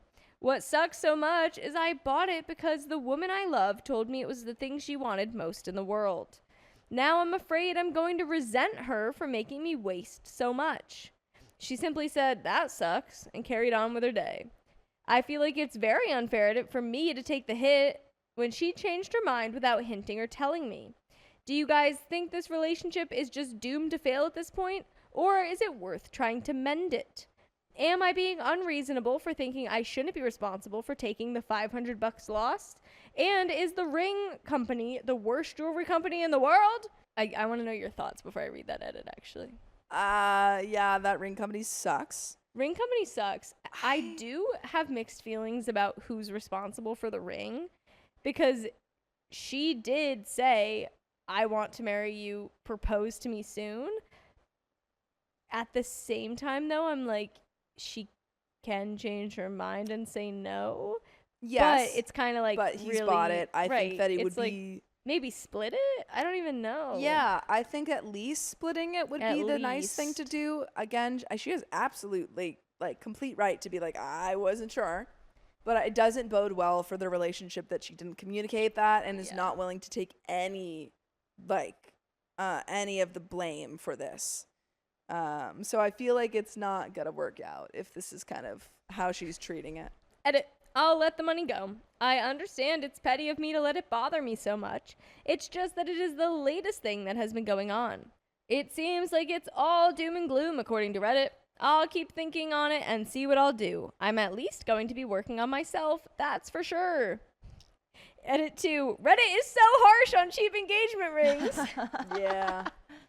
Yeah, dude. Sorry. Should have seen that coming.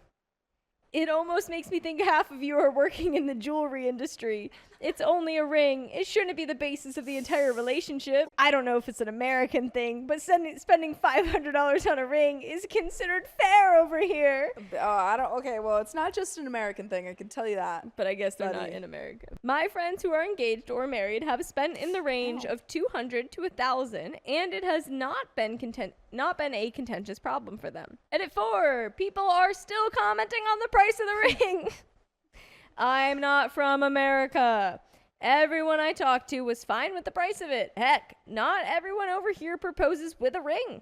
It's definitely just Americans who are this obsessed with engagement rings. That's not true, to be clear. As for the relationship, the reason why she rejected the proposal was that she felt some slight feelings for someone at work. Yikes. She never acted on those feelings, but she said they were there. She moved in with her parents for a week to sort out her feelings and found out she did love me and not the other guy. Is that good enough to warrant me taking her back? I don't know, but I'm trying to figure that out. I'll make my decision over this week. As for the ring, I'm past it. I don't give an F about it or the money anymore. Edit 5. I've actually read every single comment on this post. And I appreciate all of you who have been supportive and given great advice, aside from the people who are obsessing over the ring. Unfortunately, it feels like I'm going the way the people of Reddit are proclaiming. I'm probably going to end it soon. Edit 6. I think a lot of people are misunderstanding the engagement. It's probably because I hadn't been clear in my post. After 1.5 years, we were having an exceptional time together, and we both saw ourselves getting married at some point. I told her jokingly if we should get engaged, and she told me she wanted it to be done properly with a ring and at a time when she wouldn't know in advance, but that she would appreciate if it happened sometime within 6 months. 6 months later, I was sure nothing had changed because everything was still the same to me. We enjoyed ourselves and were building a future together. When I got rejected at the proposal, I was utterly whiplashed because we sort of already agreed that we wanted to be engaged. I've been feeling sick all day since I posted this on Reddit. I couldn't even finish my shift at work today because I cannot distract myself from what's going through my mind. I concede this was already doomed the moment I posted here. I realize that now. I guess I just needed subconscious confirmation or something. I feel sick to my core, but there is no other way of escaping it. Even though most people on Reddit seem to think she's horrible, I honestly don't carry any ill will towards her. I wish she communicated with me back when she was changing her mind, but after coming back from her break at her parents', she has tried to work on herself. Unfortunately, I think she broke something irreplaceable inside me on the day of the proposal, which I've tried to get over to save our relationship, but I'm conceding defeat because I cannot live with myself this way. Edit 7. Dang. I broke the news. Oof. Lots of crying from both of us. She tells me that she loves me and doesn't want to give up our relationship. I tell her I'm depressed and haven't gotten over the failed proposal. She says she couldn't control her feelings, but knows she loves me. I said it's for the best if she moves back with her parents, and she wonders for how long. I said I don't know, but at least for December, most likely.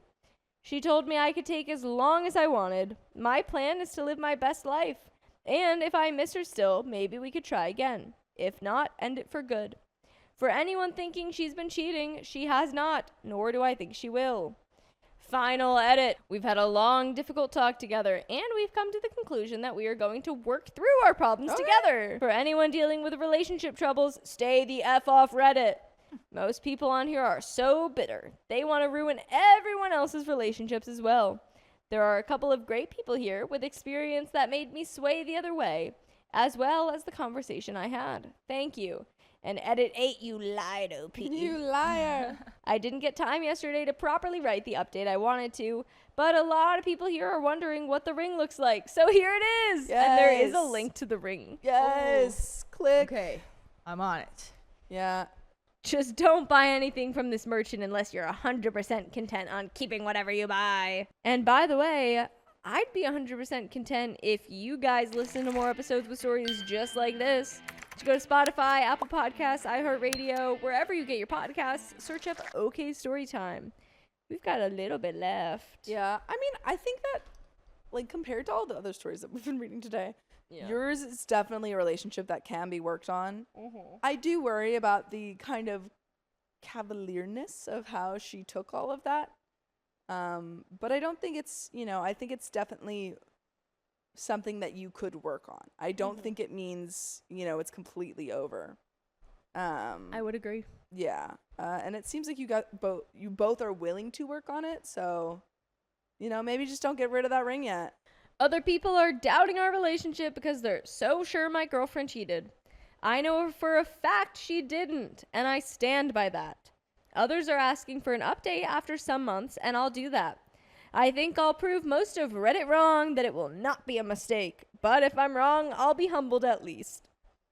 After waking up today, I felt a lot better about the entire situation, and I honestly think this was the best outcome. I love her, and I still think she's the one for me.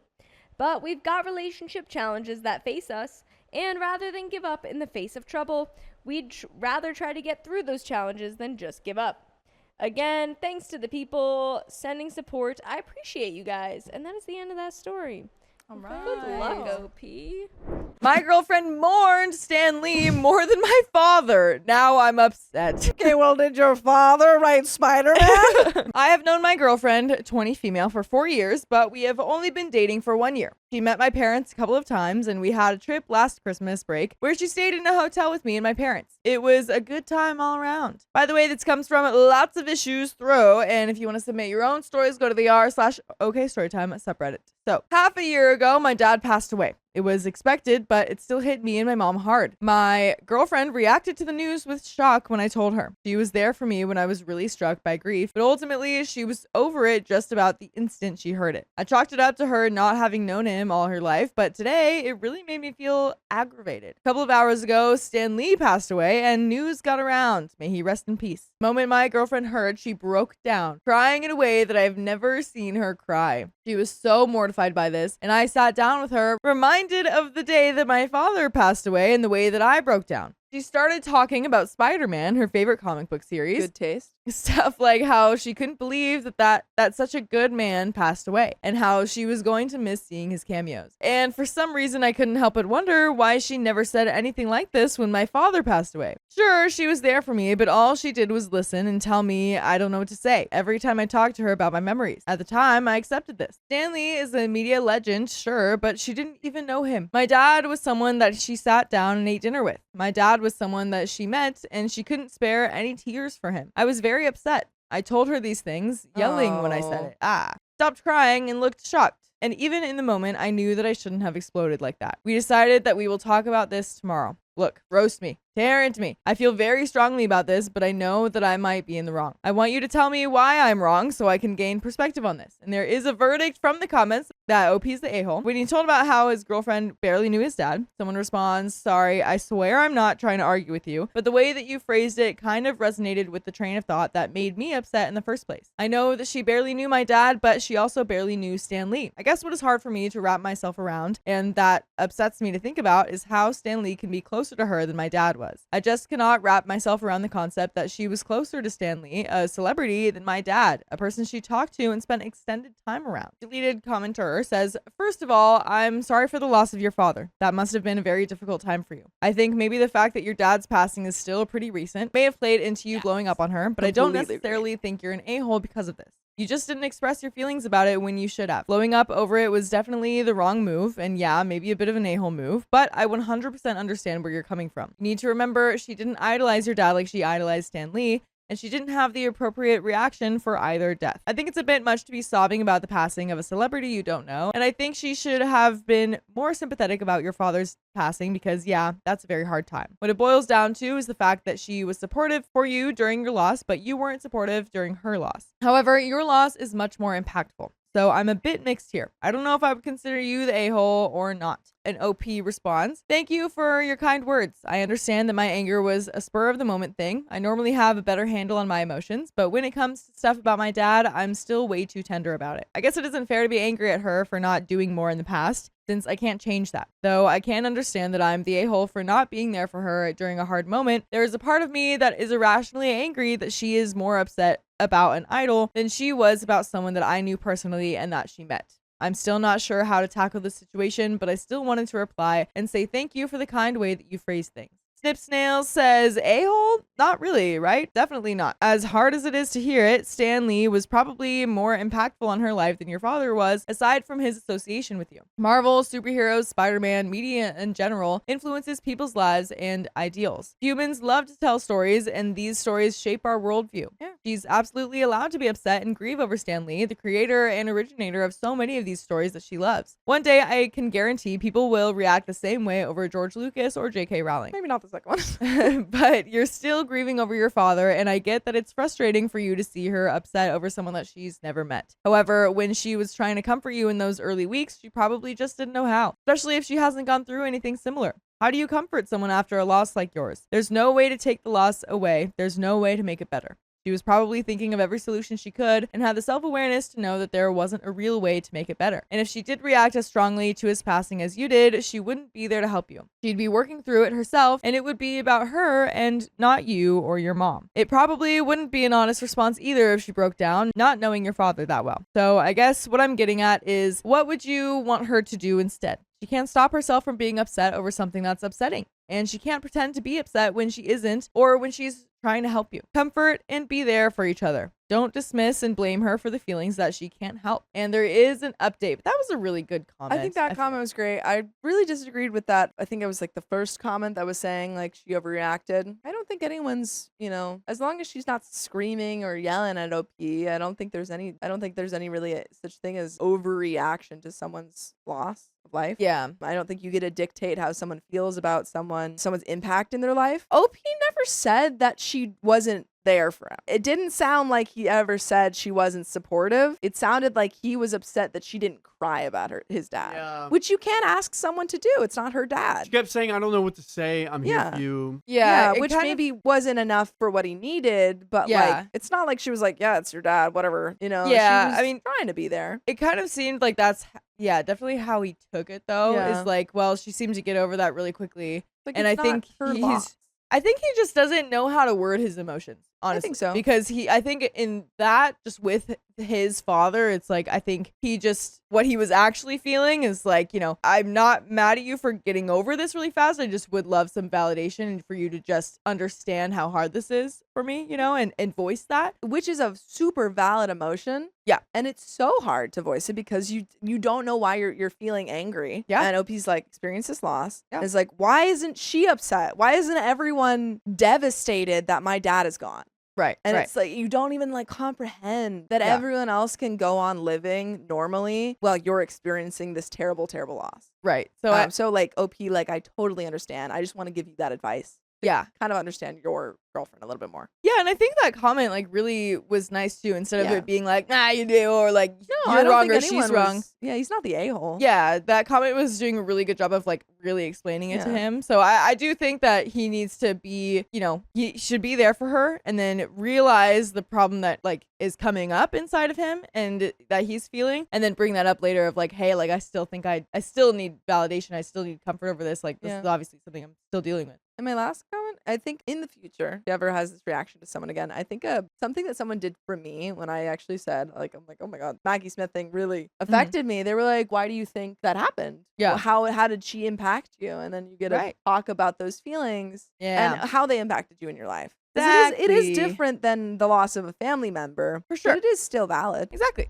But we do have an update. So I took into consideration a lot of the comments, but probably won't have the time or the emotional capacity to respond to all of them. There are a lot of you that showed incredible empathy during this time, and some of you that showed none at all. I wanted to say thank you to those of you that offered your condolences, even though you didn't have to. I really do admit that I'm the a-hole for blowing up at her and for not being there for her during a tender moment, like she had been there for me. I recognized that she was also mourning, but the a-hole in me was upset that she was mourning over someone that she had never met, whereas I would always carry the wound of my father not being there. Anyway, that's all just filler to explain that I stopped to think about why I felt the way I did. Earlier, I stopped by her house with McDonald's, thanks to the guy who told me to bring her favorite food, and she sat down with me to talk about it. We always talk through our issues, but this was the first time that I have ever been emotional in a way that I knew was wrong, but couldn't stop myself from feeling that way. I apologized to her, and she squirted ketchup on my kneecap as payback. Sounds weird, but she was just being playful. She told me that she understood that my father's passing was still a fresh thing, and that she could understand where my anger was coming from, but that I was in the wrong for having blown up about it. She would have preferred that I had stated how I was feeling calmly, even if the way that I felt wasn't right to begin with. She told me that it wasn't okay, but she forgave me, asked for a get out of jail free card if she ever got upset about something that she couldn't help feeling upset about. I know I'm super lucky to have met someone who will talk me through anything, and I would be so lucky if you heard us talk through full episodes with more stories just like this one. Go to iHeartRadio, Spotify, Apple Podcasts, whatever your favorite podcast app is,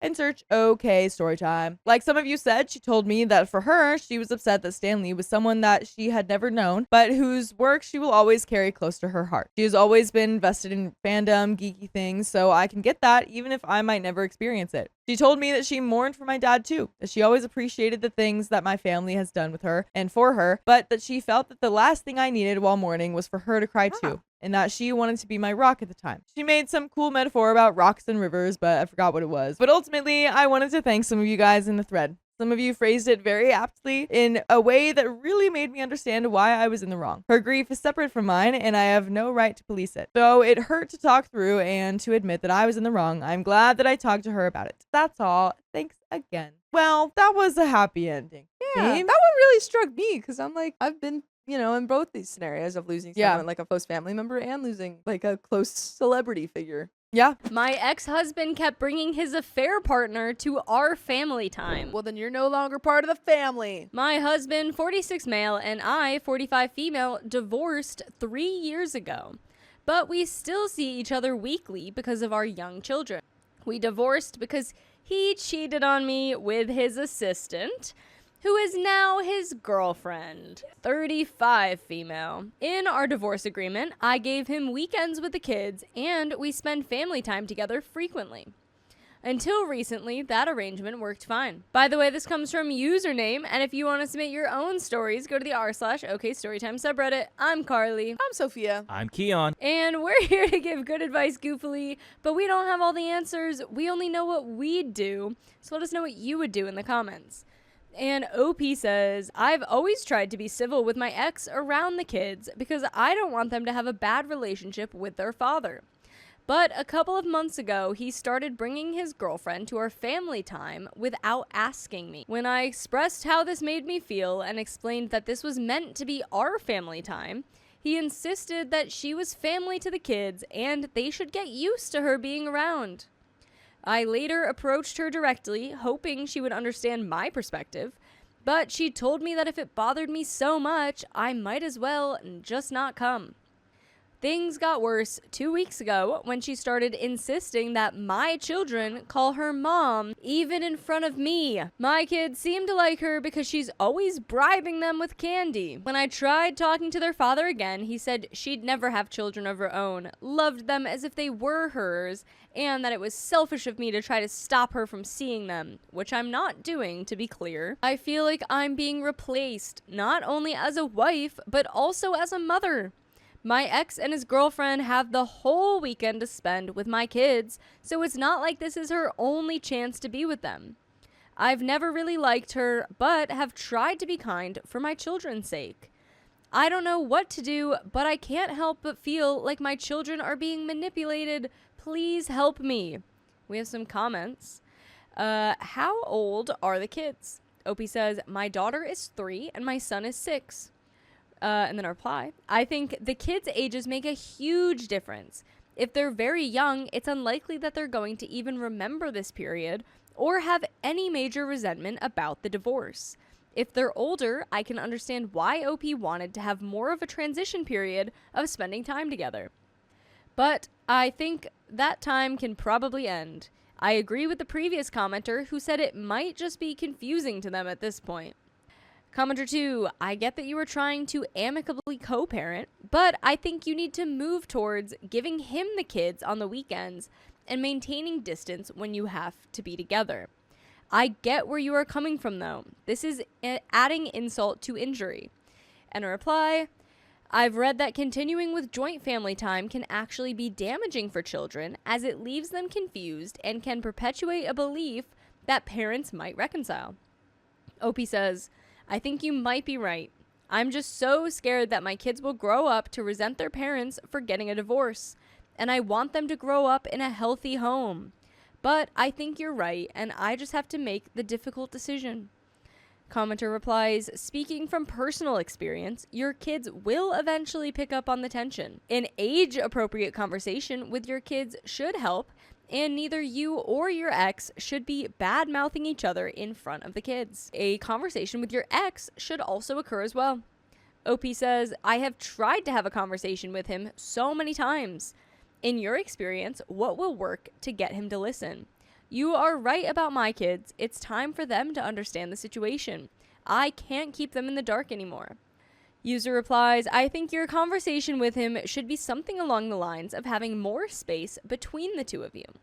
Him bringing around his girlfriend, who is a responsible party of your divorce, and while you aren't going to dictate that the kids can't be around her, you don't want her in your home and would like to keep distance at events. Yeah, I feel like it's you know, yes, you can't control whether or not he brings her around them, but I think you just have to say, I don't care what you think about me. Yeah. But when I'm there, I don't want her there. Yeah. Or at Which least is in my fair. home. In Which, my yeah, own home, that's totally she stole fair. your husband. That's totally fair. I feel like, I don't know, if there's any way that you can get through this guy, or just putting down a hard, foot and saying she can't be in my home. She's not welcome. He may not listen, some people don't, and unfortunately, you are likely going to have to be the bigger person for the sake of your children. Commenter 3. But this situation isn't healthy. Do you and your ex have a legally binding custody agreement, or is this just something you both just agree on? My advice, see a lawyer, end these joint one-on-one meetings, and if you have concerns with your children around the girlfriend, talk to a lawyer and see what can be done about it in a more legally binding way. OP says, legally binding. He fought for custody, and this was the best I could do at the time. Commenter 4 says, why do you meet together? I have a family with our children. My ex has a family with our children. The old family is no longer existing. Reply says, yeah, this is really weird. What family time? They aren't a family anymore. That was so weird when he was like, yeah, this is family time. It's like, no. You've got your new girl, Right. who is your affair partner, and then you've got OP. And sometimes, kids wanted, like, you're trying to co-parent effectively, but, like, it's the parent time. When you want to hang out with your girlfriend and your kids, then you can do that on your own time. Right. So it's not selfish because she doesn't want, she just wants it to be dad, mom, or, and the kids. Yeah. Agreed. OP is in denial about the divorce. Too old for dating? Your ex is dating, so you know that's not true. You're in denial. It's also her own fault she never gets fun time with the kids. Sounds like she suggested the custody schedule where she gets weekdays and he gets weekends. Terrible idea. She gets all the work and he gets the fun. Then she goes and invites him into her weekday time? Weird. The girlfriend is probably insisting to be there to make sure nothing is still going on between them. Now, don't get me wrong, ex-husband and the girlfriend are the assailed here for cheating on OP. They are also massive a-holes for having the kids call the girlfriend mom. But OP needs to wake up. It's a different Jake than I expected. Yeah. But I guess I kind of, to some extent, see what they're saying. I would still consider, though, like, even though you're not married anymore, it's still family time. Family it's still time. mom, dad. Right, because to the kids, that is still, like, this is my mom, this is my like dad. in Ted Lasso, when they do the FaceTimes with, they're not married anymore. Like with Still Ted their and family. his ex. Yeah. But it's still family time. But I do agree that, like, we don't Until need to be Dr. Man comes into the picture. Dude, spoilers. But time with They don't just know. Ted and the wife is still family time. Yeah, Exactly, between them what until were you to say? Until thanks, Dr. Keon. till Dr. Man. Sorry. Kelsey Ruined my Jade says thought. the only thing I'm thinking of is my kids are not to call her mom at all, if ever. Yeah, and that's a totally valid boundary valid that boundary. she should respect. If Yes. this whole situation is a cluster F. Insist she stop with the mom thing. Quit trying to recreate your family with family time, except for the occasional important event like birthdays, graduations, etc., obviously, and renegotiate your custody time. Update. Thank you, everyone, for your words of encouragement and tough love. I needed a wake-up call, and I've gotten in touch with my lawyer. I realized that at some point I became passive and stopped fighting back. My very young children don't deserve a fake family. Many people told me I need to let go of what our family used to be, and as much as it hurts, I know this is true. I will no longer spend time with my ex-husband and his girlfriend beyond drop-offs and pickups. I contacted them and made it clear that if she continues forcing my kids to call her mom, I will take further legal action. I'll admit I've spent a lot of time crying over the past 18 hours, which is why it took me so long to update. I plan to take a day off work to talk to my children. I will tell them that their father's girlfriend is not and will never be their mom, and that if she tries to make them call her that again, they should tell me immediately. Some people suggested I tell my kids about my ex's infidelity. I won't be doing that. I refuse to alienate my children from their father over something that happened in our relationship. They're also young. They're too young. They're way too young to You could understand. tell them eventually, but you would Yeah. you would talk to your partner about They'll that. or your probably just ex-partner learn about it eventually, Yeah. too. I made it clear that their father's girlfriend is not their mother, and that's as far as I'll go. I've realized that I was using family time not for my kids' benefit, as I claimed, but for my own selfish reasons. I've been in denial about the divorce for 3 years, and family time was my way of pretending everything was normal. That's why his girlfriend's presence was so jarring for me. I now see the error of my ways and am frankly disgusted with myself. I feel pathetic for clinging to a relationship with my ex-husband even after he cheated on me and left me for his assistant. By the way, we'll never leave you because you can always search full episodes with stories just like this. Just go to Spotify, Apple Podcasts, iHeartRadio, search up OK Storytime. We got a little bit more. I think you know what you need to do. Yeah. I think she's on the setting right that boundary. path. Yeah, I think setting the boundary of being like, that's not your mom, I'm your mom. Yeah. And also being like, no more. If you guys can't respect the boundaries that I'm trying to set in family time, then we're not going to have family time. And that's Exactly. fine. You know, we're not a family anymore in the same way that we were. You want to have your new girlfriend around, whatever, but I'm not going to be around her. So fair. Exactly. As I mentioned, I've contacted my lawyer about the girlfriend trying to make my children call her mom. I never would have thought of this without your comments, and you were all right. My lawyer says that due to these developments, the situation may change. I'll update you once I know more. In the meantime, I plan to focus on healing myself and will start with attending therapy. I saw some questions and will try to respond to the best of my ability. Thank you all so much. Your advice may well have changed the trajectory of my life, and I wish you all the happiness in the world. And that is the end of that story. My girlfriend took a trip with her poly partner during my birthday. That's messed up. Me, 39 male, and Tina, 35 female, have been together for 3 years, living together and open for the last 2 years. I've been in poly relationships for 13 years, but Tina is brand new. Gary, 42 male, is her newest partner and is in an open marriage with 2 kids. He is an executive with a large bank and is well off. He likes to buy Tina gifts and spoil her. Recently, he offered to take Tina with him on his next business trip to NYC. NYC has been on her bucket list for quite a while, and she was thrilled at the offer. By the way, this comes from throwRA 39 Bill, and if you want to submit your own stories, go to the r/OKStorytime subreddit. And I'm Angie. I'm Sophia. And we're here to give good advice goofily, but we don't have all the answers. We're just going to guess what we would do in this situation, but let us know what you would do in the comments down below. So, OP says, a couple of weeks ago, Gary told Tina that they would leave the second week of May and come back that Saturday. She and her girlfriend have been out shopping the last 2 weekends, finding new outfits for her trip, and she ended up spending some of the money that she had set back for our rent. Well, yeah. That's not good. No. We gotta pay rent. Yeah, no. You can't spend money you don't have. Yeah. Come on. While irritating, it's not a financial hardship for me. But we were supposed to be apartment hunting as our lease is almost up and we were looking for a place more adult friendly. So I have spent a lot of time looking for new places to live by myself. As of last Friday, I wasn't sure when she was leaving and I reminded her to put it in our calendar. She blocked off May 9th to 12th as the days she would be gone. On May 11th, there is a cake emoji with Bill's 40th birthday, mine, written on it. My 40th birthday is on May 11th, OP's birthday.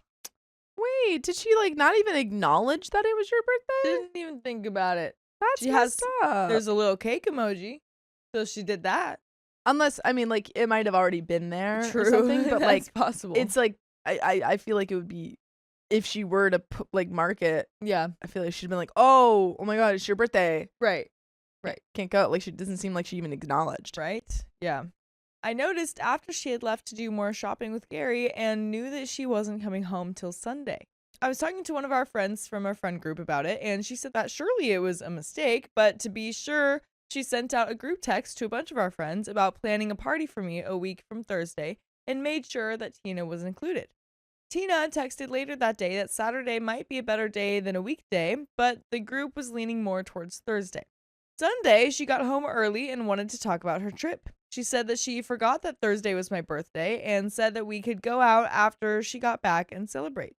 I got a little hurt and said that my birthday has always been on the 11th and had been on the calendar since the first of the year. She said that Gary had already made all the arrangements and couldn't just cancel them now. I offered to buy her a ticket for Thursday so that she could make it, but they already had theater tickets and made plans, so that wouldn't be fair. She said this was a trip of a lifetime and she didn't know if she would ever have this chance again. I asked how long she knew when she was going to be gone. She hesitated and said for a few weeks. It got ugly after that, and I ended up leaving and going to a friend's house and spent the night. Oh, wow. She called me today at work, almost crying about how all her friends were shaming her for going off on my birthday. I said if I left you alone on your birthday, I would expect they would feel the same way. I said I was hurt and asked if I hadn't said anything about marking what days you were going to be gone. How long were you going to wait to tell me? I told her she needed to get her priorities straight and hung up. The lease on our apartment expires July 1st, and I talked to the property management company about leaving a month early, and they had no problem with it. I found a great new place last week with a bigger floor plan and closer to our gym and my work. I sent them a deposit, and they said that I can move in anytime. It looks like I will be having a combo birthday/housewarming party. Wow, that is a fast move. That's impressive. Yeah. How fast you can move somewhere. Hope he said, well, I'm Wow. not moving in with you, so... Yeah. The only question now is if I move Tina's things or leave them in our old apartment. I've told a few people and asked them to keep it quiet. Tina has a week to change her mind, but at this point, I don't know if I care anymore. Any advice? And there is an update. But what would your advice be, Sophia? Do we move Tina's things or do we leave them there? I don't think don't move them without asking. Yeah. Like, I think it's like the question of like, oh, am I moving in with Tina or not? And I feel Right. like until you have a full sit down conversation with Tina and say, hey, we've had some trouble. Yeah. You know, like, I think you just leave them there. Yeah, I agree. I think definitely don't move her stuff Yeah. without her. Because if you're, I don't know, I mean, if you're moving out a month early, I would imagine that. Yeah. I just think actually you don't know guys how that need would work, more conversations about whether or not you're moving in together. Yeah. But we do have an update. So I got out of the house before Tina got up and took the next week off to move. Tina's text messages were love bombing and pleads to go work things out. The text from Gary was apologizing for any trouble the trip had caused. I sent him text asking when he found out about the conflict, and he said the first he heard about it was last Saturday when Tina told him. Last night, I decided to take everything I had before she moved in with me. I stopped at the grocery store and picked up the stuff to make her favorite chicken enchiladas. She got home about 6:30 and we pretty much ate in silence. I asked again when she knew about the dates of the trip, and she said around the second week of April, and that she knew it was going to be a conflict with my birthday. I asked how long she would have waited to tell me if I hadn't asked last weekend, and she wasn't sure. She said she was so excited to go and thought that we could work something out, but could never find the right time. I told her again how important this day was for me and how I was crushed that she would choose Gary and the trip over me. She asked what I meant about consequences. I asked her if she was going to still go on the trip, and she said that it was too late to cancel everything. So I showed her a plane ticket and asked her if she would come back in time for the party. She said they had plans for a play that night and reservations for dinner Friday as well. I took back the ticket and reminded her that we were supposed to have been looking for a new apartment, but she had spent the last 3 weeks shopping for a trip and left me to do all the legwork. Then I handed her a check. She asked what this was for, and I said, read it again. Down on the memo line, it said cruise deposit. I said May's rent was paid up, but that I found a place and would be moving out this weekend. She started crying and could hardly breathe. She said that I was being unfair and we could get past this, and she was willing to do whatever it took to stay together. So I told her my conditions. Oh boy. It's going to be like, don't go on the trip or we're Right. not together. Right. Yeah. Yeah, literally. The first one. The trip is Yeah. canceled. Y'all can't be together. Y'all Ugh. are not. I don't know. I don't like either of their reactions to Me too. The other conditions are we need couples therapy and individual therapy if the therapist says that it's needed. We live apart for 90 days. She cuts off and goes no contact with Gary and her other partner permanently. this. I told her I couldn't trust her not to hurt me again, and I didn't think that we had much of a chance going forward. Whoa. She tried to negotiate another way forward, but I just shut her down. She is in the bedroom now crying. I'm sending out group texts to my friends letting them know our new status. And there is an Why? update. Whoa. Again, there's a second update. Oh, I don't like OP either. I think they're both. I think this is a bit of a everyone sucks here. Yeah. And maybe this relationship is not Exactly. meant to work out. Like, yeah, like I think the birthday thing was uncool. Yes, agreed. This is a much bigger reaction than is deserved. Yeah, here. do I agree that y'all probably should not live together? Yes. Sure. But It's just, yeah, it's unfair to I say don't that I know. can't trust you to not hurt me again. yeah. It's not big enough to be using those words. Oh, I don't think so. But we do have a second update. So I had planned a large party for my 40th birthday. My new partner, Tina, had another partner, Gary, who had a business trip to New York City and offered to take Tina with him, Tina's bucket list trip. I told her that that was unacceptable and she needed to make a decision, and she chose the trip over me. My original plan was to break up and move into a new apartment while she was gone, but I ended up telling her before she left. I even got a call from Gary asking if there was a way Tina and I could work things out. Finally, 2 days before she was to leave, she offered to stay, but I told her that she wasn't staying for me. She was just trying to avoid the consequences of her actions, and she had shown me her priorities, and I was done. I don't like you, Opie. I don't like Sorry, you. I just don't. I don't like you. And maybe I don't know how the comments are going to react to this one. Like, let us know if you guys think differently. Yeah. 'Cause Um, from what I'm seeing, it just seems a little controlling. yeah.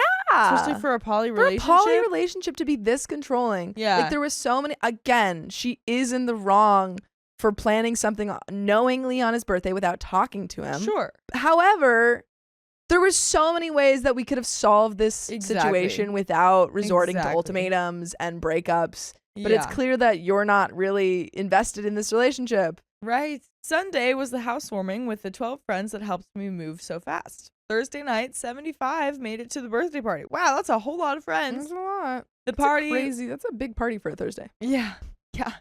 The party was a blast. A description would be another essay, so I'll go with the highlights. There were 3 belly dancers, pin the tail on the donkey with Tina's face. Oh, several other hilarious party games. Tina's best friend Beth made the party. And best of all, my ex-nesting partner, who I haven't seen in years, showed up.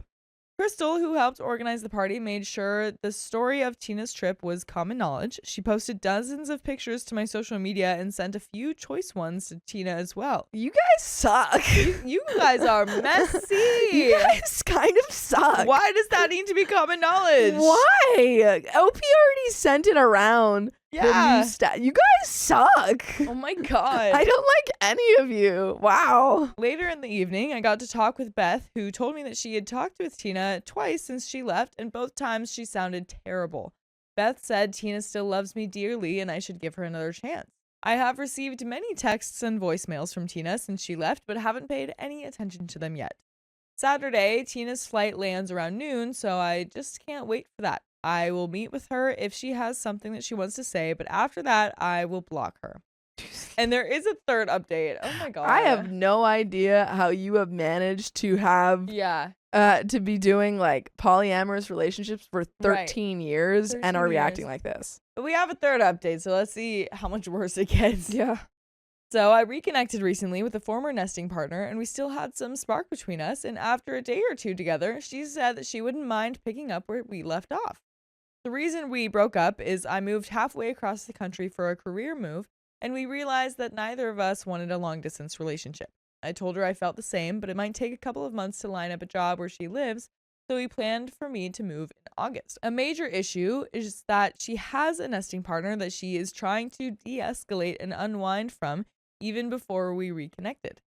He is resisting and wants to work things out, but she has checked out and just wants to be kind with the separation. When I got to town, she explained the situation and said that I could stay at her beach house until he moved out.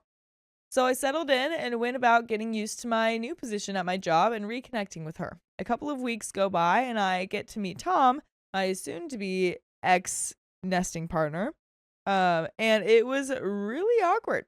He was very passive-aggressive, but I tried to stay positive, and I ended up staying with her in her main residence that night under the same roof with him. The next morning, Cindy, who is OP's ex-nesting partner, tells me that Tom was not too happy with me being there and has said that he can live at the beach house if she wants to move me into his place. So, okay, got it. But she doesn't want him in her beach house because she likes to spend the weekends there, and it just wouldn't work. Tom has been dragging his feet looking for a place on his own, as I think he is trying to hang on to her and stay close by. By the way, you should hang on to more full episodes of stories like this one. Just go to Spotify, iHeartRadio, Apple Podcasts, or whatever your favorite podcast app is, and search OK Storytime. There's a whole lot there for you to hang on to. There is a little bit more to the story, but what a mess, dude. What a mess. You shouldn't be in a poly relationship, OP. You're not ready. It's been 13 years. You're not ready. Yeah, but there is a little bit more to the story. Man. So, my problem is that I feel that Tom is Cindy's issue to deal with. I want to be with Cindy and get back to a level that we had before I moved away, but as long as Tom is still hanging around, that's going to be impossible. Cindy and I have talked about going monogamous for a while until we get to that level, and if we can, we have both talked about the possibility of getting married. Oh my god. What is So going fast. on? Part of me wants to give Tom a friendly nudge towards the door as I feel that he is in denial about the relationship. I am thinking about floating an idea to Cindy for an early engagement, complete with a ring to send Tom a farewell message. I'm afraid she's just too kind-hearted to end this, and we'll just let this just drag out. You guys are insane. Yeah, I don't know. I really don't think this is us just misunderstanding poly It relationships. can't be. It just can't be. It can't be. Like, you in any relationship, you gotta communicate and you gotta discuss if you're in a relationship still or not.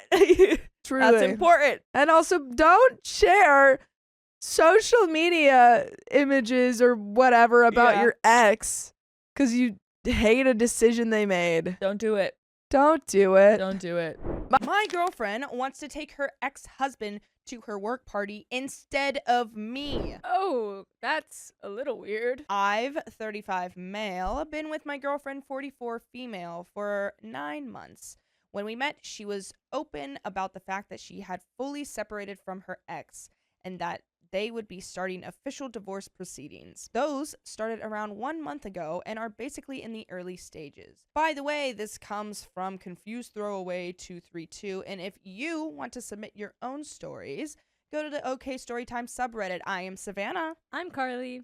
and we are here to give you some good advice goofily, but we don't have all the answers. These are just our opinions, and we tell you what we do. So let us know what you do in the comments. As OP says, yesterday we were talking about work Christmas parties, and she told me her workplace is currently running a poll where the options were go alone, go with your partner, or say you're not going. When I asked what she was thinking of doing, she said she needed to talk to her ex-husband about it because she was going to take him if that option won. She explained that she didn't want to go and sit alone while everyone else was there with their spouses. Obviously, I reacted pretty badly to this. She said she couldn't bring me because nobody there knew about me or us. She had started her job about 3 months before we met, and everyone there was basically under the impression that she was still married, as that's how things had been when she joined. She didn't like lots of people knowing her business, such as the separation and divorce, so she just went along with it. She said that bringing me would therefore be weird, and that she temporarily wanted everything to still look normal by bringing him. I questioned why she would need to go and pretend to essentially strangers. She could easily just go on her own instead, but she told me I didn't understand how difficult it was for her. She told me I was making it all about me by asking to be prioritized. In my eyes, it was just consideration. She said I was acting irrational and being jealous and that she didn't have to run any of her decisions by me. She then started crying, hung up on me, and texted me to say she wanted space for a few hours. She hasn't been in touch since, and that was 24 hours ago. I haven't reached out because I feel I haven't done anything wrong. I feel horrible about her wanting to take him along so easily because it feels like she has not considered my feelings about it.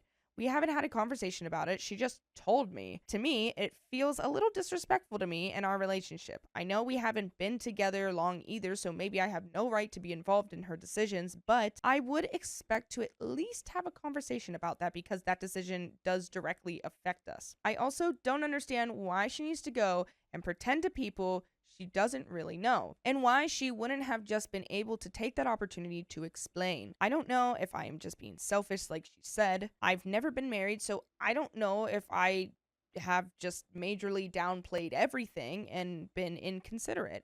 I honestly appreciate anyone's advice and opinions. I don't think it's weird at all to be like, hey, I'm a little uncomfy with this. And Yeah. I do think that it 100% is something that you guys should have at least a conversation to like express those feelings about. Whether or not she listens and decides to change it is something completely different. But like Yeah. to at least hear you out and maybe get that new understanding and potentially change her mind. I'm with you, OP. I feel like she could just go alone. Right? I feel like she could definitely go alone and just Yeah. not explain. Like, you don't have to explain anything. It's If you don't so want anyone. easy to just be like, something came up like last minute, couldn't make it. Exactly. If you don't want anyone in your business, then don't tell your business. No one's making you tell your Right. business. So, Yeah.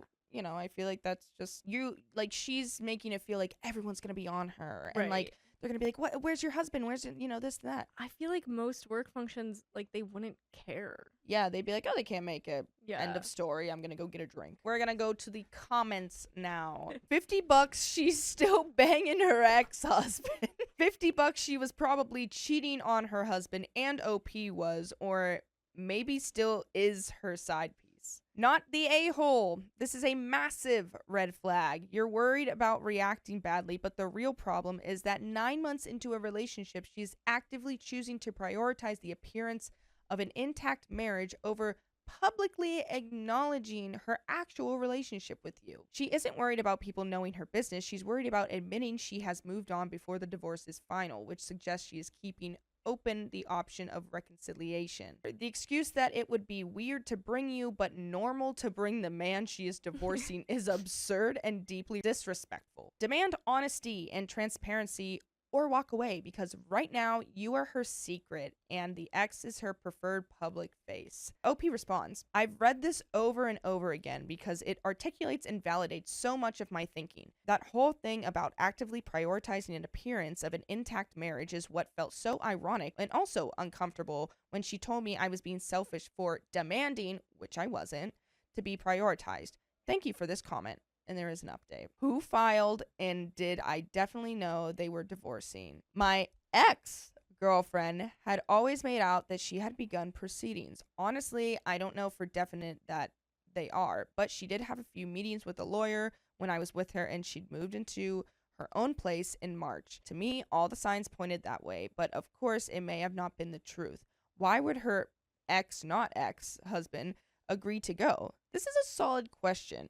And if I'm honest, from what she told me about him, I genuinely don't think he would have. One of the reasons she gave for their marriage collapsing was that he became more antisocial and introverted and stopped wanting to go anywhere and do anything with her. Then why would you invite her? Why is that your choice? Like, I'm gonna bring my ex-husband who has social anxiety and doesn't like to be like interacting with anyone to and a I dinner divorced party. him because of it. And I divorced him because of that, but I'm gonna force him to come with me to my work party. I mean, is this girl cray or what? I think that's why it felt worse, because if she was telling the truth about him, she was willing to take someone who had previously, on multiple occasions, said he didn't want to go and do things. If I'm honest on reflection, I think that this is an example of her refusing to face reality and clinging on to her old identity. Thank you so much to the commenters who gave me this insight. She probably just thought he'd agree because previously he probably always begrudgingly had, and she hadn't appreciated or logically thought about the weight of what she would be asking. If it was me, I certainly would have said no, like everyone else said they would too. Oh, so on to the update. We split up. Thanks to all the perspectives here. I texted her to say that I hoped she was okay and that the space had given me time to reflect on the situation. I explained that I could see things from her perspective and what her intentions might have been, but that I was hurt that she hadn't felt she could communicate that with me first. If she had, the outcome might have been different and we could have worked something out. However, I felt her behavior in calling me selfish and saying I shouldn't be involved in her decisions was disrespectful and inconsiderate. And that was now my major problem in moving forward with the relationship. She replied to say that if I was going to just bring another source of pain and stress to her life, then I might as well go, because I was still making the whole thing about me and my feelings and not appreciating her not breaking apart at the seams while her life did. She added that she'd be taking more space until I decided what I wanted. Thanks to all of you, I realized how invalidating and, again, manipulative that was. So I told her we'd make the space permanent and wished her all the best. Nice. Good for you. Good job, OP. Her response was just, okay, and asking if she could still use my Netflix password.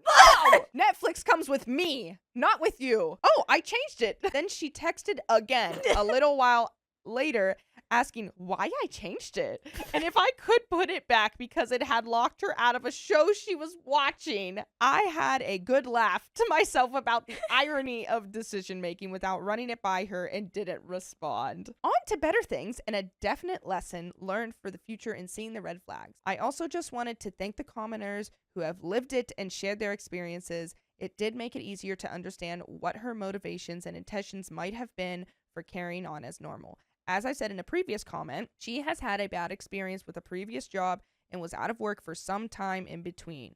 I also knew she was nervy about this one as it was beginning to ramp up. I can see why she may have obfuscated the truth so that her employers didn't think she had any personal distractions, which might have stopped her being at her sharpest. Where we live, you need 2 years to be safe from being fired, and she was only a year in. By the way, if you want to be in, you can listen to full episodes just like this.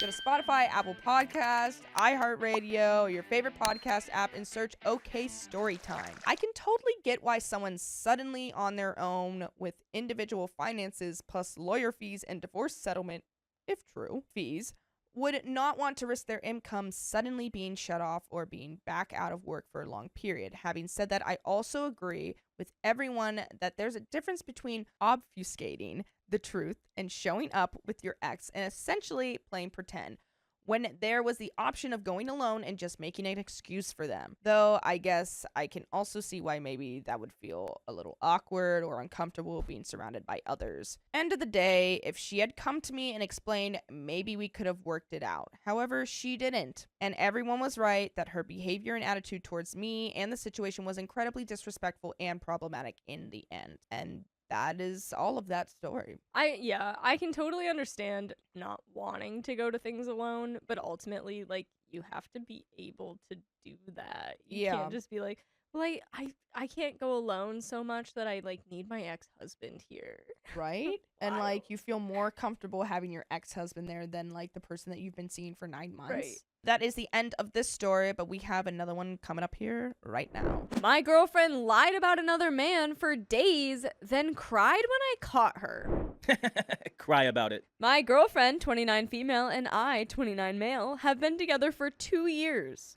About a week and a half ago, my girlfriend went to a sports game with her friends. They got access to a VIP booth that was right on the field through a connection of one of her friends. She got back from the game very late and wanted to tell me all about how amazing it was and how much fun they had. By the way, this comes from Least Post and 9320, and if you want to submit your own stories, go to the r/OK Storytime subreddit. I'm Carly. I was Sophia, who was previously Dakota, but now I'm Keon. And we're here to give good advice goofily, but we don't have all the answers. We only know what we would do, so let us know what you would do in the comments. Is OP says, she told me she met a guy who was the sibling of a very good player on the opposing team. I asked her if he was nice, and she said he was a little too nice, and that she had to tell him I had a boyfriend, making it sound like she'd handled it appropriately, and that was the end of it. I was happy that she and her friends had such a good time at the game. The next night, we went out to dinner. I got out of the car, but she was still locked in texting, sitting there while I stood outside waiting for her to get out. Her friends from the game had a group chat that they had been constantly texting in since the game. At dinner, she talked more about how much fun they had and how it was one of the best nights ever. I had watched the game from home, and it really was a great game. The next day, her friends were coming over to see her new place. I spent all day with her, helping her get it ready and hanging out. Nothing seemed out of the ordinary. I left to go home while she stayed to hang out with her friends. When I got back later, I asked her how the night went and if they liked her place. She told me that one of the girls who was at the game had told another friend that my girlfriend had met this guy. She said that friend was freaking out that she had met him and was jokingly telling her to follow up so they could get tickets or connections for everyone. I asked my girlfriend how she'd even follow up with him since she had no way to contact him. That's when she admitted they'd exchanged numbers. She said she didn't even save his number. It was just in her recent calls. She explained that she gave him her number and he called her so she'd have his. I was confused and hurt about why she wouldn't mention this detail when we had talked about this game so much. I asked her why she didn't tell me, and her explanations kept changing. First saying she forgot to mention it, then accusing me of probably doing this all the time, then claiming she didn't think it was a big deal. I told her I needed space to think things through and went home. The next afternoon, she texted me and wanted to talk, so I went over to her place. I asked her the same questions as the night before, and she gave me the same answers. Her explanations weren't making sense, so we talked for almost 2 hours about that one point. She finally admitted that she just didn't want to tell me about it. I asked if her and her friends had talked about the interaction in the group chat. She said she didn't remember since there had been so many messages. At first, I asked if she could look through to see if there was anything about it, but she didn't want to. She said it violated principles about privacy and going through phones. It's the last message. I guarantee you the most recent message is, ugh, My boyfriend keeps OP's coming asking. over about the player that I love talking to because he's a sports ball player and he's pretty popular. After hours of back and forth, I decided I needed to see the messages. She made me feel like I was intruding on her privacy by asking to see them, or that I was being controlling. She finally and reluctantly showed me the chat. She made it seem like this was the end, that all the truth was out, that there was nothing there, and that I was being irrational. I noticed a message saying she had changed the group photo. She showed me what she claimed was the deleted picture, just a group shot with the guy barely visible in the background. There wasn't anything notable in the chat. But because she had been acting so strange, I felt like there had to be more. Before handing her phone back, I quickly opened the deleted messages section, and it showed she had deleted messages from the chat right before I came over. I didn't see what they were because she grabbed her phone back and said she had already restored them. She claimed there were only 3 and that she had changed the photo to avoid drawing attention to it being deleted. So why are we lying again? So why do we continuously lie? One of the messages said, my name, as in OP's name, is gonna be like, who is that guy? Which made no sense for a casual group photo. I was sad and upset and left because we weren't making any progress. Later that night, she texted me again and said she wanted to talk, so I went back over. It seemed like she was finally ready to be honest. She admitted that she'd shown me a fake picture earlier. The real one was apparently just her and him together, with one of the friends barely in frame. Then more truth came out. He had texted her that night, inviting them to a party, which she said they didn't go to. The next day, she said her friends pressured her to send him a photo of the 3 of them, which she did. This contradicted her earlier claim that they had never communicated after she mentioned having a boyfriend. She said her friends pressured her and that they went along with it because they were having fun. Her explanation was that she was anxious and scared I'd break up with her. She said she has trauma from her parents promising no consequences for honesty and then punishing her anyway, and that she reverted to that pattern. I told her we should break up. She broke down completely. I like how she's like, okay, so I'm coming clean now. Right. After- OP never after- promised you no consequences. Yeah, after like all these things, I have this trauma, and like, so don't get upset. You promise not to get upset? Do you promise not to get upset? Sure. You've already lied to me 10 times. I'm Yeah. already upset. Right. I won't So, get more upset. I won't I'm get more already pretty upset. So like, this is what's happening. Girly pop. First, your ex-girlfriend now. She needs some therapy for that, 100%. But if she's using that as like a excuse to hide things from you, you were given. She was given multiple chances to come clean, and she gave you so many lame excuses, and even said, "You do it too." Yeah, she tried to come at you for that. You were given you were given the chance, and you lied like 5 times in a row, and then you're like, "I'll come clean now, right? I won't get any consequences for not for lying." Sorry. She broke down completely, saying we were meant to be together forever, that she wanted to marry me and have kids. She was very apologetic. She took my keys and wouldn't give them back for a while. I think she was just in shock and not thinking clearly. She kept asking for grace, one mistake 2 years in, treating all the lying as a single error instead of a pattern. We were supposed to leave the next day for a 2-week work trip together. She wanted to talk before I left, but I told her I needed space. I went on the trip alone and haven't contacted her for the past week. By the way, you can always get in contact with us, no matter how many weeks it's been, by listening to full episodes with stories just like this. Just go to Spotify, Apple Podcasts, iHeartRadio, search up OK Storytime. There's a little bit left. Yeah. I think you guys should stay broken up. Yeah. Unfortunately. I feel like even though it could have been way worse, she could have done more. It's bad. It's all bad. Even like tiny little lies, like that, they just add up. And the fact that you can like 100% tell she's not being fully honest or upfront, and she's still being weird about it. You gave her so many chances, like, hey, you can come clean, like, tell me the truth, and you're still not gonna tell me the truth? All right, we'll play this game. Yeah, she was lying about it. She clearly knew it was wrong to do. Yeah. I don't think she would act on something like this or do something like it in the future. I want to forgive her and trust her, but I am having a really hard time. It's difficult to believe there aren't more things she hasn't told me. And it's hard to process how she could lie to my face for hours while I was begging for the truth. Could use some advice. And we have some comments. Comment 1. It can be hard when you truly love the person you are with. I was with a woman that in the end was incredibly harmful, but she slowly turned up the pressure over 4 years. I was like the frog in the slowly boiling pot of water. It is harder to see when you are in the middle of it and your feelings want the connection to work. That is why he is here, to get outside perspective, advice. To the OP, don't let yourself be treated like this. Love yourself and demand better from others. There are people out there that understand love, and relationships aren't transactions. Your girlfriend seems like the sort of person that will leave you if she gets a better deal, so to speak. Let her find one and move on. Commenter 2. Note that the lies and contradictions are continuing. It's both a pattern, but also a single error, depending on what she's trying to convince you of. It's both peer pressure, but also fun, and she just didn't want to tell you. It's also the fear you'd leave, but also not wanting to stop, even though she easily could. It was the reality. It was not the one mistake in 2 years. Note that every single lie she told since she met him, both direct and through omission, is a new mistake.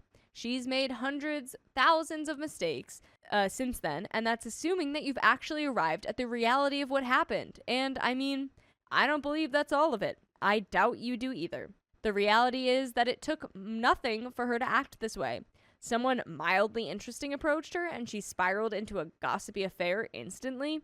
She's either spineless, indulgent, or both, and her entire friendship circle is toxic and hostile towards you by actively enabling her cheating. So it's sad, but you've discovered you two are more different than you hoped, and she's now got plenty of things to go to therapy to deal with. That's the end of that story. My girlfriend insisted on monogamy, but continued to entertain a coworker. Seems like she's a little hypocritical. Me, male 25, and my girlfriend 21, Susie, started dating around March this year.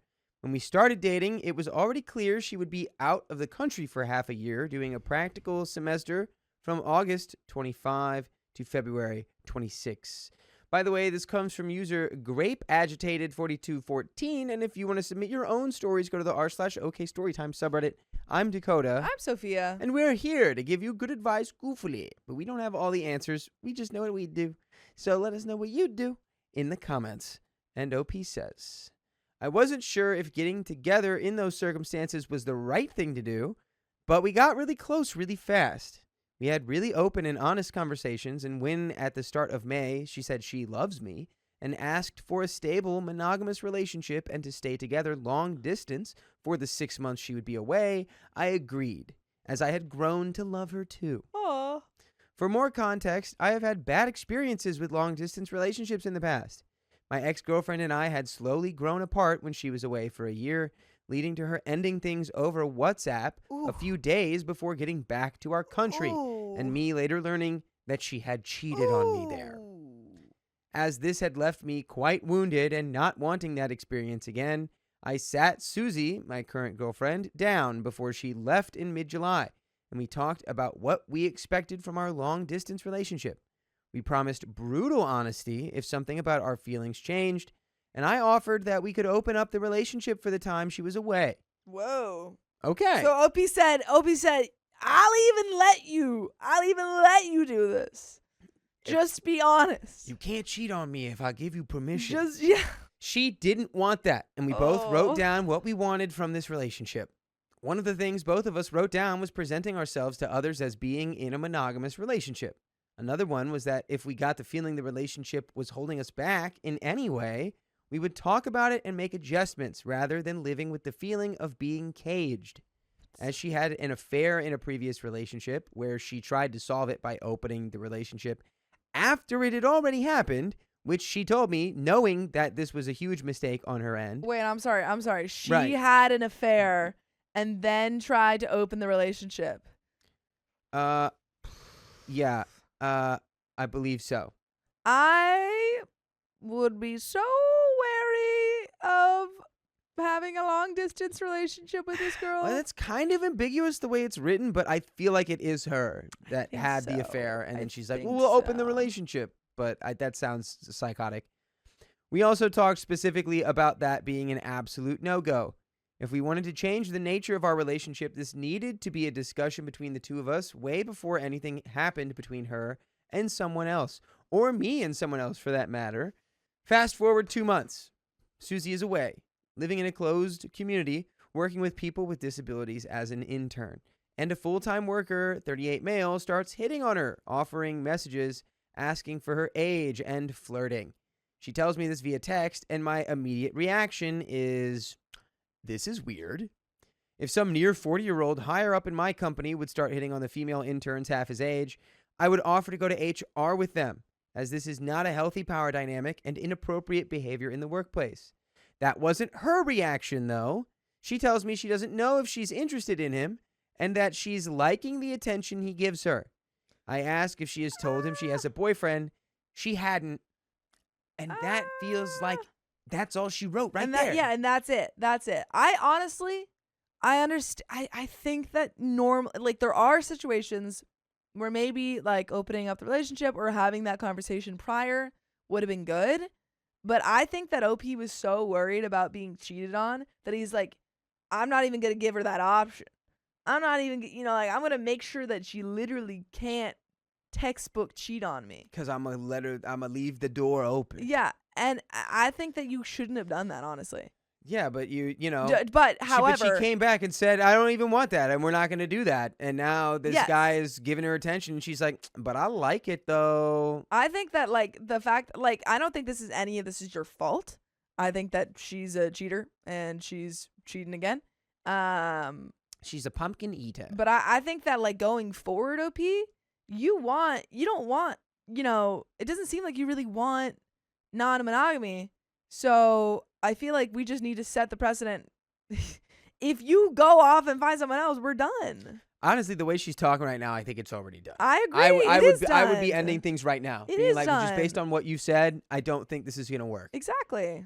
I tell her I appreciate the honesty, but this feels weird for me. And if we're in a monogamous relationship, why hasn't she told the guy hitting on her?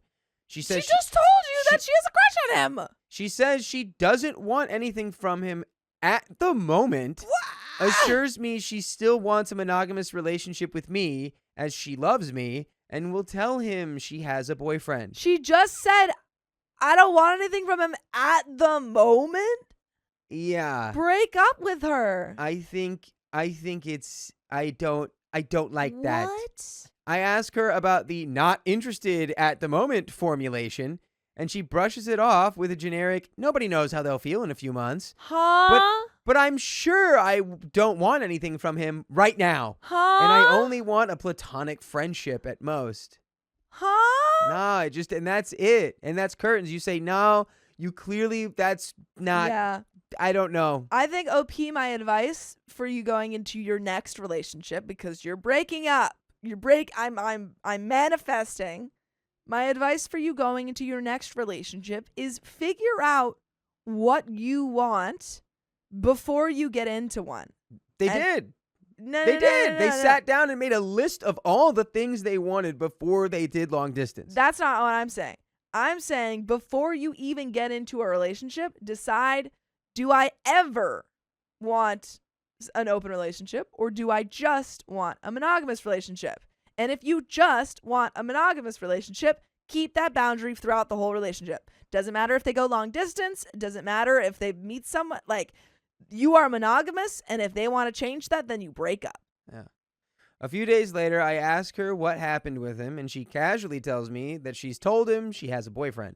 His first question was, Casually? are you two exclusive? Dude. And her answer was, for now, but we have agreed we can talk about anything. break up. I ask her again why she uses that formulation, as that is not how we agreed to present ourselves to interested others. We can talk about ending the monogamous relationship and discuss if this relationship has a future the way it is. No. But if we say we are together and want to stay monogamous, then this is weird. Because for me, and I'm quite sure also for him, her behavior seems like she's trying to keep the possibility for something to happen between the two of them open. She again brushes it off with something like, but this is our status, right? We're exclusive, but we talk about everything, right? You're not talking like you're exclusive, girl. I try to explain Yeah. my point of view. Yes, but for me, that means we share our feelings. We talk about unmet needs. We don't stay together just for the sake of staying together. But this doesn't mean we lead people on, tell them we might get something going with them while still telling our partner we are exclusive, and we don't have interest in anything more than a platonic friendship with someone else. After that, she reassures me she isn't interested in him in any other way than platonic, and then put it in parentheses, right now, for right now. It isn't like she's trying to keep the possibility of getting on with him, and if I knew him, I would see this. I don't need to worry. I ratchet up the worry. Yeah. 4 days later, we talk on the phone about our days and how it's going when she, 2 hours into the phone call, casually mentions that she talked with him about intimacy and is writing quite a lot with him, and she is going out with him for drinks next week. Break up. And that has to be the nail in the coffin. That, hey, we're done. Relationship's done. You can pursue that guy because you clearly want to pursue that guy. So just pursue him and we'll break up. Ta-da. I tell her why I feel weird about that, basically retelling what I wrote in the post to her and explain that all of this makes me uncomfortable. She listens, says maybe she needed this outside perspective, but also argues that it may look weird from the outside, but it's all innocent and platonic for now. For now. She makes no offers to change her plans. She doesn't ask if there's something to make me feel better. And she wouldn't even have told me they were going out together in a pub if we did not happen to stumble upon the topic of pubs, let alone ask me how I feel about this. So this is our situation right now. I texted her after saying I would like to talk about what relationship means for us before she goes out with him. She agreed. I don't know how to deal with this situation and if I'm overreacting or being naive. In general, I am not totally opposed to open relationships or a break until she gets back. Long-distance relationships suck, but if so, it must be a shared decision to end the relationship or change its nature, and an honest conversation putting the partner first until then. I don't know if this is a realistic possibility. I would really love some outside perspective and advice, especially from people who may have had similar situations.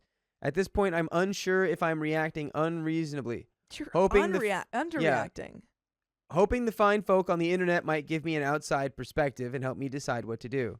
The desired outcome is more insight on how I'm going to move forward with this relationship.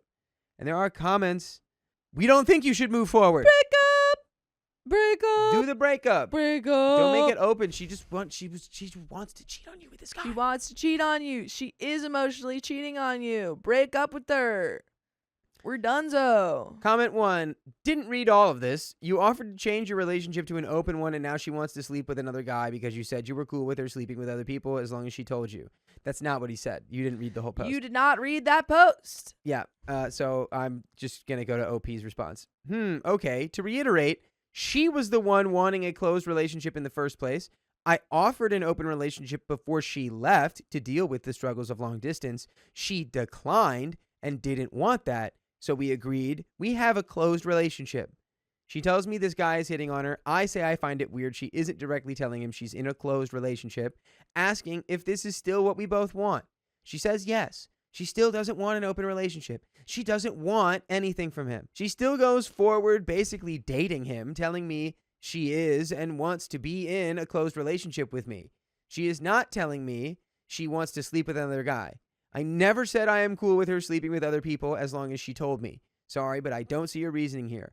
Am I missing something? No, that commenter was missing the entire context of your post. Yeah. But by the way, I'll give you the full context that you can listen to a bunch of episodes with stories just like this on your favorite podcast platforms, iHeartRadio or Spotify or Apple Podcasts, wherever you're listening, search OK Storytime. And you can listen until the end of time. True. Or for 3 entire months. Also true. And there is a little bit more story here. There's an update, a final update. I hope it's a breakup update. I hope it's I broke up with my girlfriend because she's a cheater. A breakup date. Broke up. Please, breakup date. So we spoke. I asked if she had told me everything. She told me basically yes, which means no. But when asking more precisely, she revealed more and more spicy texts from him. And then she still talked about how this is maybe bad for her as he has a status in the community and the power dynamics. I told her how she had disrespected my boundaries and not even told the full truth. Not to speak of the revelation that makes about how little I am worth to her and that this is more than enough reason for me to break up and this relationship is over. She basically said I'm right, and she gaslighted herself into thinking this was okay in any way and that I deserve someone better. And that was that. Freshly baked single dude here reporting for duty. And that is the end of that story. Dang, man. We got the breakup date. Breakup date secured. Love to hear it. Hate that Kinda- you're going through I got a this. love-hate relationship with that. That Yeah. sucks, but hey, Sucks, but it's good for you. It 'cause is good. She sucks too. I can't long distance. I can't even imagine. Long distance seems very hard. I could no longer support my girlfriend, but she flat out refuses to work. Oh, she's unemployed.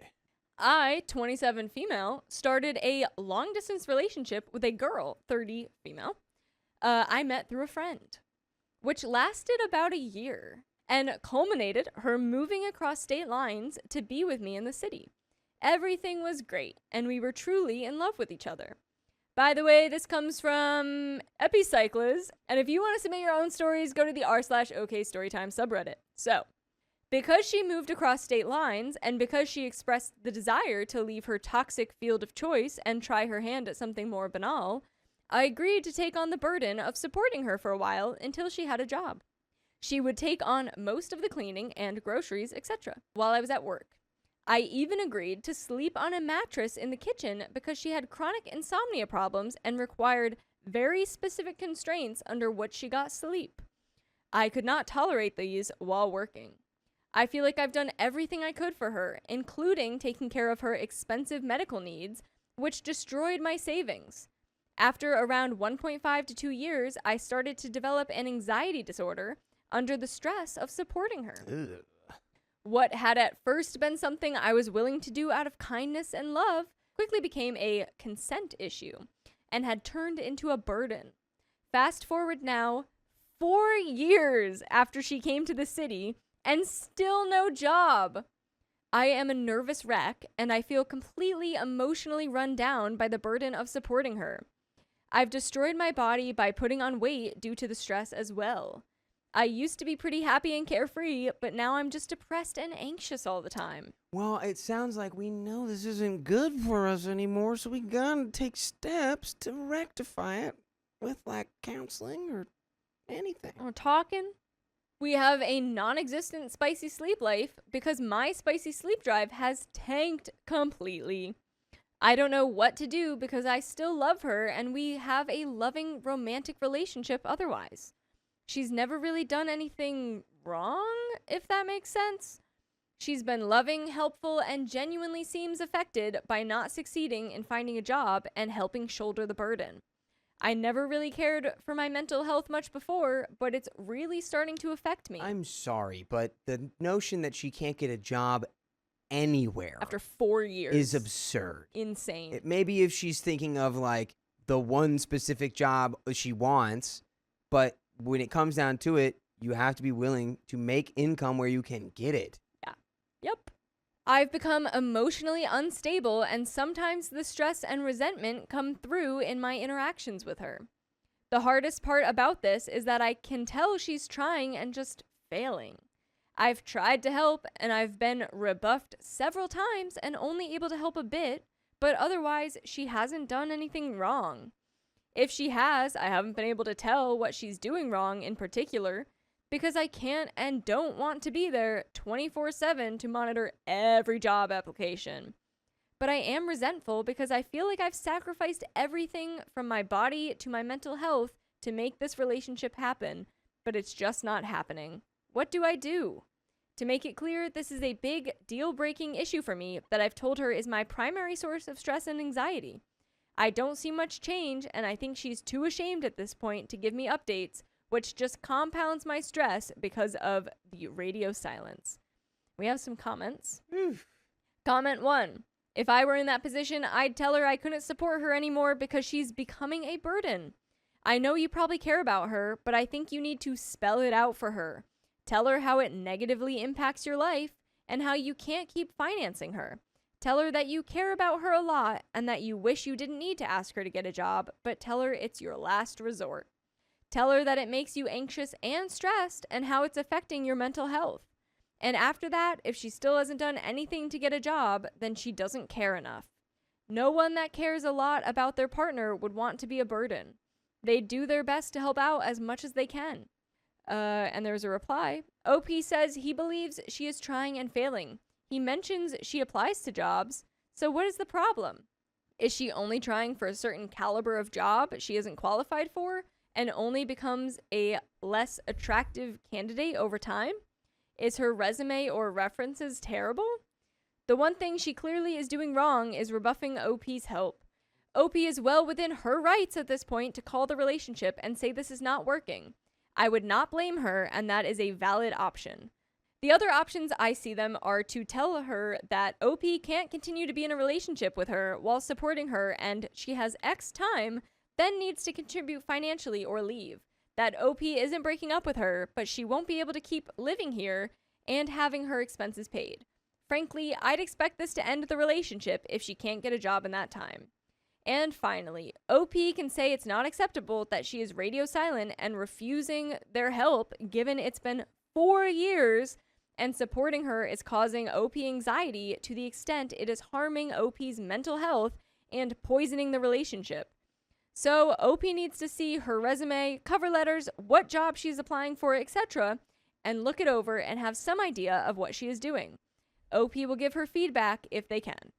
OP also needs her applying to all jobs right now, not just careers, but FedEx, Amazon, McDonald's, and everything to have some work. Then she can start community college or something towards getting a better job, but only once she can pay for her own classes. And be very clear that if she isn't willing to show you, accept help, adjust her expectations, then you're done with the relationship. And even then, you may have to set some sort of timetable to at least in your head for when you'll give up. And we have an update. Yeah, I mean, I hope that you take the comments and use that because it seems like if you said that, it would probably either, be like, okay, we're starting to bridge the gap, or it's like, well, this is just an unfixable situation. Yep. And Like all those comments said she should apply to every job. Yeah. Update. I posted about a 4-year relationship causing me mental, emotional, and physical health problems due to said partner failing to find a job or contribute to the finances in any meaningful way. I made the post at the height of the vid in my area, trying to keep the relationship alive. Okay, so during the height of the vid also could have been why she was struggling to find a job, potentially. That makes sense. Extra stress on both of you. At the time, we had moved to a new state and a smaller town to live more cheaply, and to help address my physical needs that couldn't be met in the city with everything and everyone locked down. Things were good for a few months. However, the job question came back again. I was working full-time and had taken on new responsibilities for keeping myself in shape, working hard to lose the weight. That's when I noticed she was just kind of existing. She wasn't excited about anything in the area and wasn't doing much to find jobs.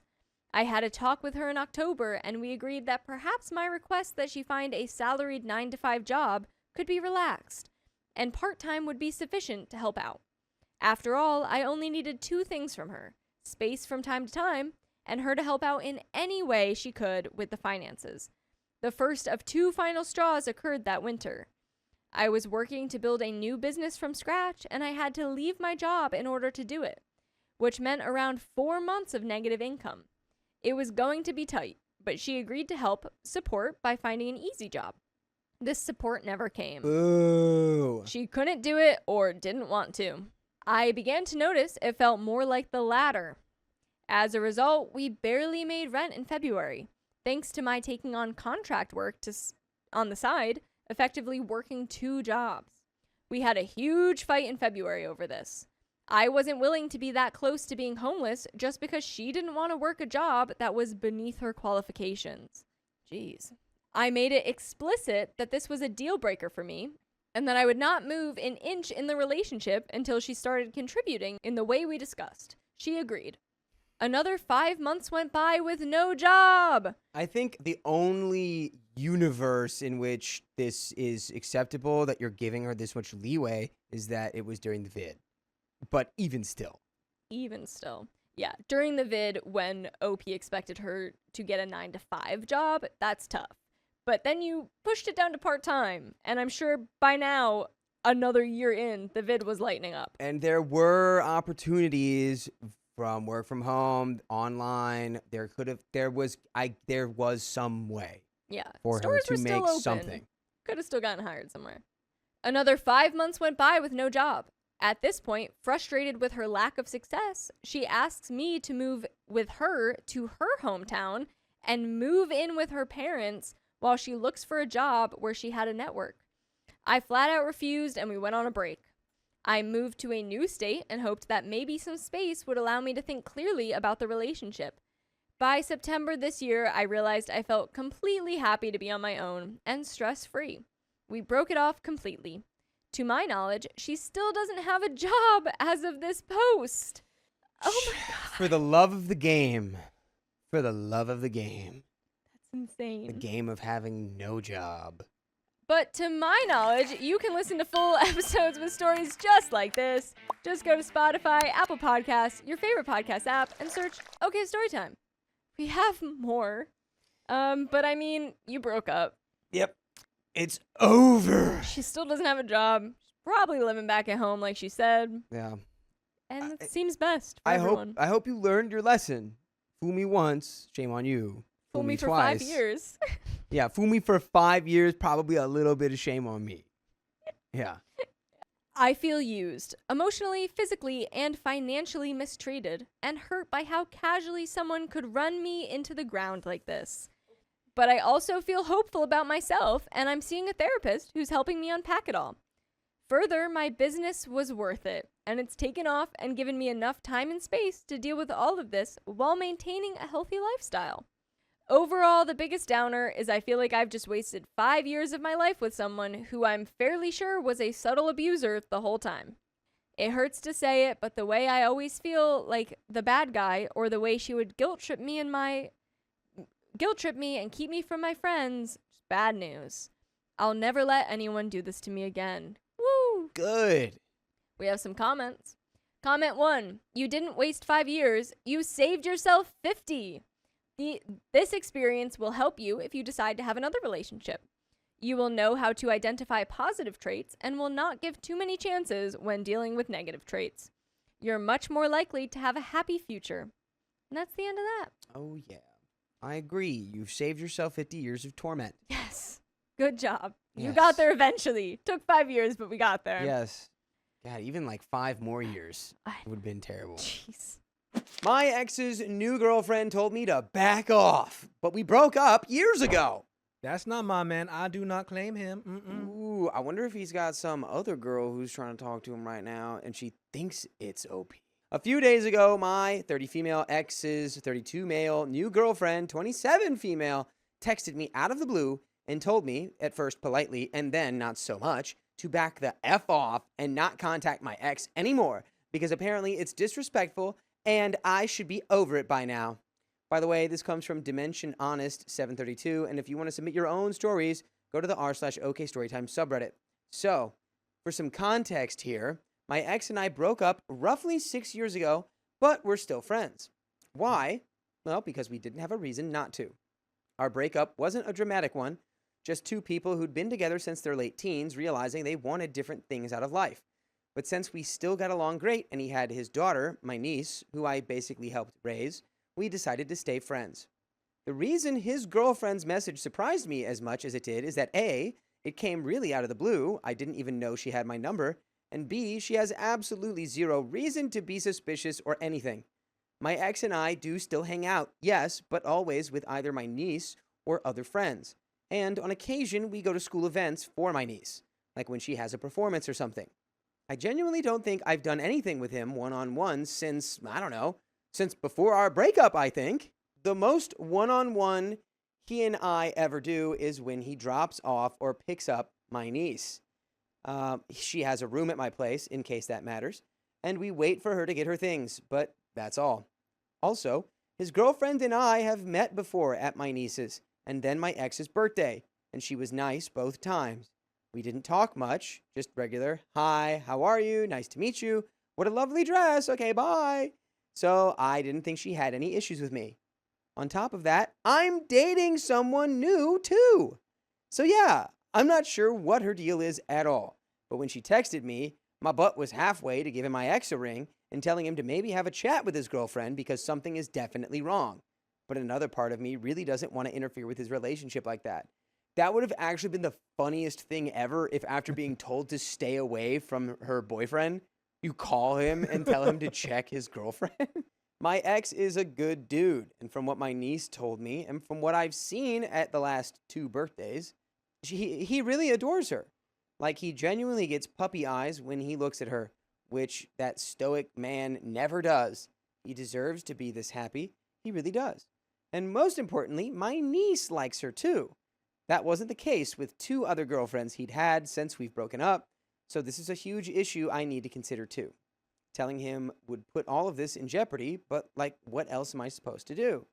I'm definitely not going to cut contact with either my niece or my ex just because she wants me to.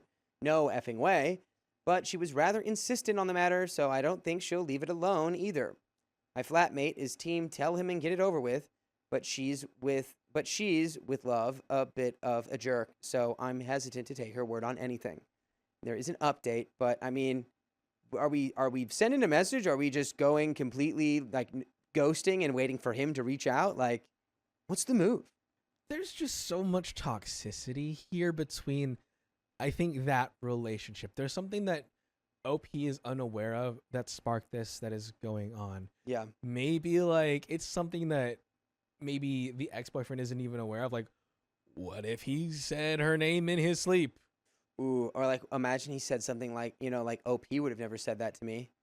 Ooh. Or like some kind of comparison of being like, oh yeah, well that's funny that you say that because my ex wouldn't have said that to me. That's crazy. If it's me, I'm probably like just sending a text or maybe even just making that call, being like, hey, your girlfriend just let me know she's really uncomfortable with the way I talk to you, so I guess I'm gonna respect that. Well, let's see what's in the update here. Hey again! I thought I'd give you guys a little update in case any of you are interested. First, I did end up calling my ex after I came back from work last night. I was insanely nervous because I still felt and still do feel bad about rocking the boat, but yeah, you guys were right. It should be his decision if he wants to cut me off, not his girlfriend's. Now, after some regular chatter, I went in and told him what happened, and even read him some of the messages his girlfriend had sent me. He didn't say as much as I did. Not that I expected him to. That man has a daily average of 15 words, 25 if he's feeling very chatty, and mostly just listened quietly. I couldn't gauge his reaction, so I kind of ended up rambling and mentioning some of the things you guys had advised me to. You know how he can step back if that's what he needs. I'd respect his decision on that, but how I'd appreciate it if we could keep my niece out of it and all that. The latter part is kind of where he spoke up, mostly this to snort, "You idiot," and then he told me he already knew that she had texted me because my boyfriend told him. They're friends and coworkers. My boyfriend apparently noticed that I was more upset than I wanted to let on and asked my ex to call me because something happened between OP and your current girlfriend. Well, which makes sense, by the way. I've asked my boyfriend if my behavior with my ex was ever uncomfortable or inappropriate after that girlfriend texted me, just to make sure I wasn't doing something wrong without being aware of it. And I've been stewing over this mess for like nearly a week. So yeah, not surprised my boyfriend noticed something was up. My ex chose to wait until I said something myself before breaching the topic though. My boyfriend didn't tell him what exactly happened, but my ex sort of figured it was something like her telling me to cut contact. He then once again told me that I'm an idiot and that I should have told him immediately because this wasn't on. The two of them, so he and his girlfriend, talked about this before, even before they officially got together, and he'd made it very clear that there was no way he'd be cutting me off because I've been his friend before I was his girlfriend, and I've stayed his friend for long after that, and because I'm basically my niece's mom, or the closest thing that she has to one. So before they started dating, he told her that she'd have to be cool with that. He'd understand if she wasn't, but he was not going to change his mind because I've done the legwork and she hasn't. Now, according to him, she was absolutely fine with it and even told him that she really liked me and wanted to get to know me more after the birthdays I had mentioned previously. So he doesn't know what has gotten into her now. I asked him if she mentioned something else at a later time, like something I did or said made her uncomfortable or feel insecure, but he said no. She also didn't hint at anything. And yes, I asked multiple times with examples just to make sure, because respectfully, my ex isn't great at taking hints. At all. His brain is wired strictly forwards, so anything slightly obscure does not ring any bells in his wee head. My thought here is maybe the new girlfriend has friends who are putting thoughts in her head.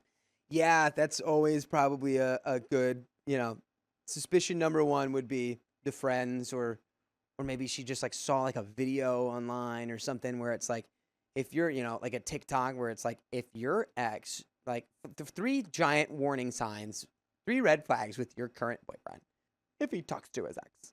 But anyway, as we chattered on, still trying to work out what could have ticked her off, he suddenly got really quiet and I was like, dude, are you there? And then he said that he may have an idea what did it for her. He didn't tell me what though, because he said it's a conversation he needs to have with her first, so I didn't ask further. He did assure me that it was nothing I did though. He mentioned her in his sleep. Oh no! We pretty much left it at that, and he told me he'd have a chat with her and see what's up, and depending on what it is, he'd let me know. So now, we wait.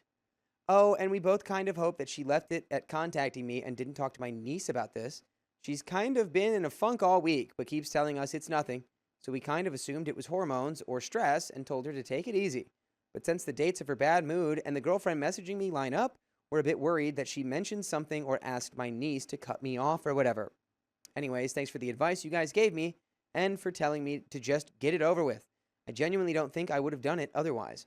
If I hear anything interesting, I'll let you guys know, but until then, I think this is it.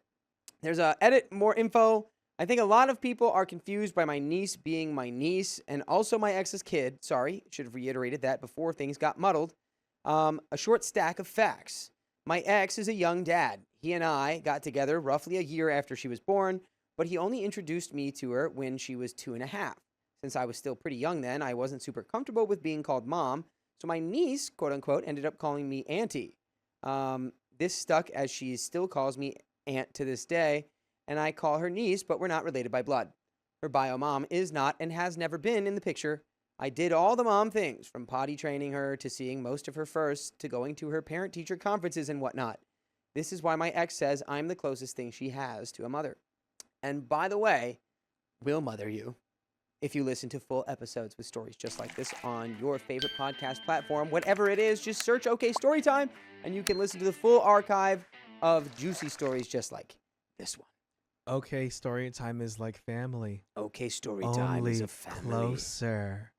I don't know if we're going to get an explanation here, but I think you're right. I think something happened where it's like he mumbled her name or something in his sleep, and now she's getting like hyper defensive or something. Mm-hmm. That I think is culprit number one. So let's finish this story. To finish it up, my ex and I did not break up recently. We broke up 6 years ago because we wanted different things in life. We stayed in contact because we've always been friends first, and most importantly, because of my niece. These days, my niece comes to stay with me at least every other week, sometimes more, sometimes less, because my ex and I are both chill with her choosing for herself. And she has her own room at my place. And that is the end of that story. I would put, I'd put so much money down that it was something he said in his sleep or something. The way that he went, like that long pause of like, I think I know what this is. And it's definitely not your fault. I think I know what this is. It's something really stupid and like really minor, or something really unintentional. Yeah. And something very embarrassing for him. Yeah, probably. My long-distance girlfriend slept over with another guy. I think we can increase the distance. My girlfriend, 28 female, and I, 29 male, have been together for over a year and a half now. We are doing long distance and only see each other about 3 times a year, usually a month and a half a visit. Oh, wow. This girl has been my world and has significantly influenced my outlook on life. I never knew I could love a person this much. I guess this is why I'm so conflicted. I simped hard for her. Although we have our ups and downs, our relationship is generally great, and I've had the best moments in my life spent with her. By the way, this comes from Adventurous EBB80, and if you want to submit your own stories, go to the r/OK Storytime subreddit. The following happened in sequence and a span of the last month and a half. Issue number 1. She has this guy best friend who flew where she lives to attend a love concert with her. What's a love concert? What's a love song concert? A love song concert? I don't know. Same thing. They live in the same country. He then proceeded to rent an expensive sports car to bring my girlfriend out for a fancy lunch and dinner. And then the love song concert. She then brings him home for a sleepover. He is not attracted to the same gender. Oh, dude, the perception on that. So he's gay. He's but not. He's not gay. Oh, he's not gay. He's not gay, yeah. Dude. He rented an expensive car to take her out to lunch? Bro. That doesn't look great. Why did he need to do that? She told me about it a week before the event, saying, hey, I'm going to the concert with him. He's crashing at my place. No, that she only told me that she was going to do it and never bothered to ask if I'd be okay with it. Fun fact, if you rent an expensive sports car, you can also rent a hotel for the night. Huh. I don't think that I literally just stayed with one of my friends. I don't think that staying with your friends is inherently not okay. But I think the renting the sports car to take her out to lunch and dinner, suspicious. Yeah. That's the suspicious thing to me. I see that this is the perfect scenario is Sophia and I's relationship. Okay. Angie knows about it. She knows Sophia. She's cool with Sophia, all this stuff. So if I take Sophia to dinner, it's just like me and Sophia are going to go get sushi. Dinner. You know? That's it. But I'm not going to get a fancy sports car and drive Sophia along. That would be weird. And go to a love concert with you. That would be weird. I don't even know what a I love will song actually concert have is. like a pretty good example. Like this past week, I was in Chicago visiting my friend. Yeah. My friend has a partner and was like, hey, just like, if you could make my partner comfortable, who I haven't met before, like just make, and I was staying with him. Yeah. And they were like, make my partner comfortable, just like, be who you are already, but just, to be open and honest and Yeah, be communicate Sophia. stuff, Yeah, give her that vibe. It makes sense. But I think it is absolutely fair to be like, I want to make my partner comfortable because this person is coming who I don't know. Yeah. So I don't think it is inherently cheating to have at all, because I just did that, to have Yeah. a person come over who's an opposite gender or whatever and stay at your house. But I think adding the other stuff, it gets a little suspicious. I don't think it's just, it's proof yet, but it is suspicious. Not fun. At this point, I'm super uncomfortable, especially with the lack of respect from both of them. Like, do I even exist? Neither of them thought that I, her boyfriend, might not be okay with their special day and a sleepover. So yeah, I was clearly uncomfortable with it, and she could tell. But I did not want to get in between their friendship, so I held it in. Since then, I've tried talking to her about how troubled I was by it, and every time I did, she flipped things on me, like saying I don't make enough money and I don't update her enough when I'm at the gym. And every time I end up apologizing and promising to do better for her, she only addresses my concerns with stuff like, yeah, he's a friend.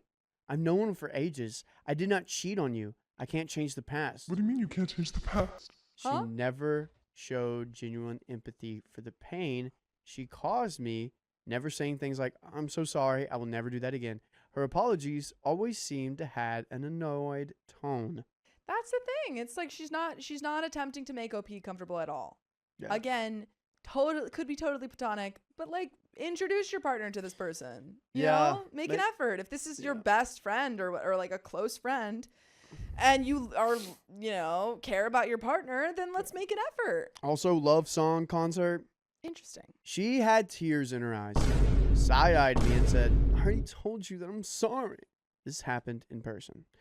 She is now visiting me in my country. Oh, issue 1 rant. Oh, This issue is- 1 rant. Okay, So we're still on issue 1, but there's kind of a talk back about it. got it. She posted a story with the guy best friend publicly, and I caught a glimpse of her phone. They took selfies together. Right now, she's visiting me in my country and has never taken a single selfie of us together, nor posted a story with me in it.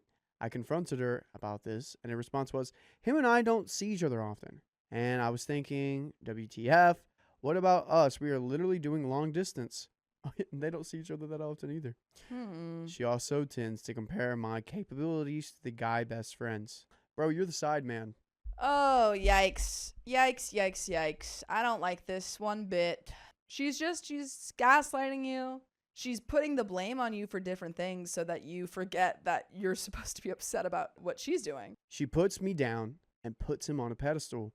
He is rich. Well, yeah, he rented a nice car for her, so. Issue number 2. She regularly complains that I do not provide for her. During her current visit now, I spent hours on consecutive days, including my work days, driving her around and helping her move stuff. She was unappreciative of my efforts and only thanked me whenever I asked for one.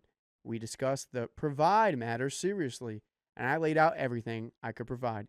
She cried, saying, this is not the life I want. Okay, I've been here, call it a raps. Lord. I've been here, call it a raps.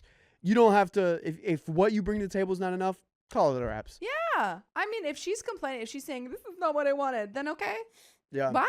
I was literally in a car Yeah. conversation for 2 hours straight, talking, my ex telling me that I'm never going to provide enough for her in the life that she wants.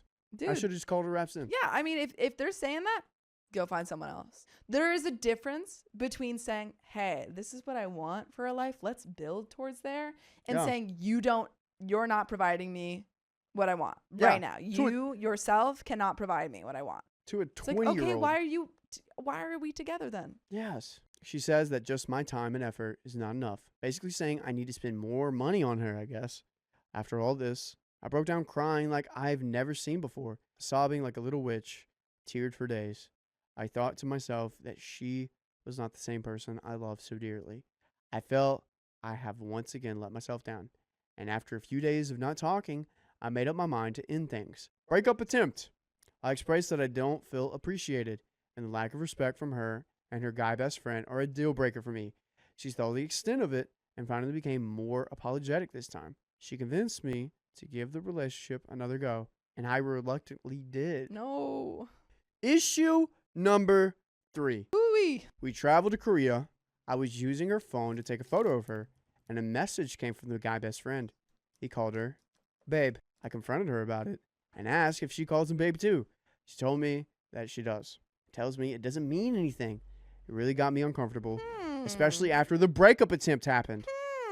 She Hmm. clearly knows the extent of it all and still receives babe messages from him. But once again, I held it in because we're on a holiday. Dude, you're too forgiving about this. Sophia and I don't have... The nickname I have for Sophia is Soap. Yeah. I call her Soap, I call not Riley. not Babe, not, Nope. whatever those names are. It's Soap. No. Yeah. That I call Riley girly. Yeah. That's the extent of our nicknames. See, if she had been like, "Oh, we say love you, blah blah blah," I'd be like, "Yeah, that's fair." No. I'd do that with all my guy friends. Babe?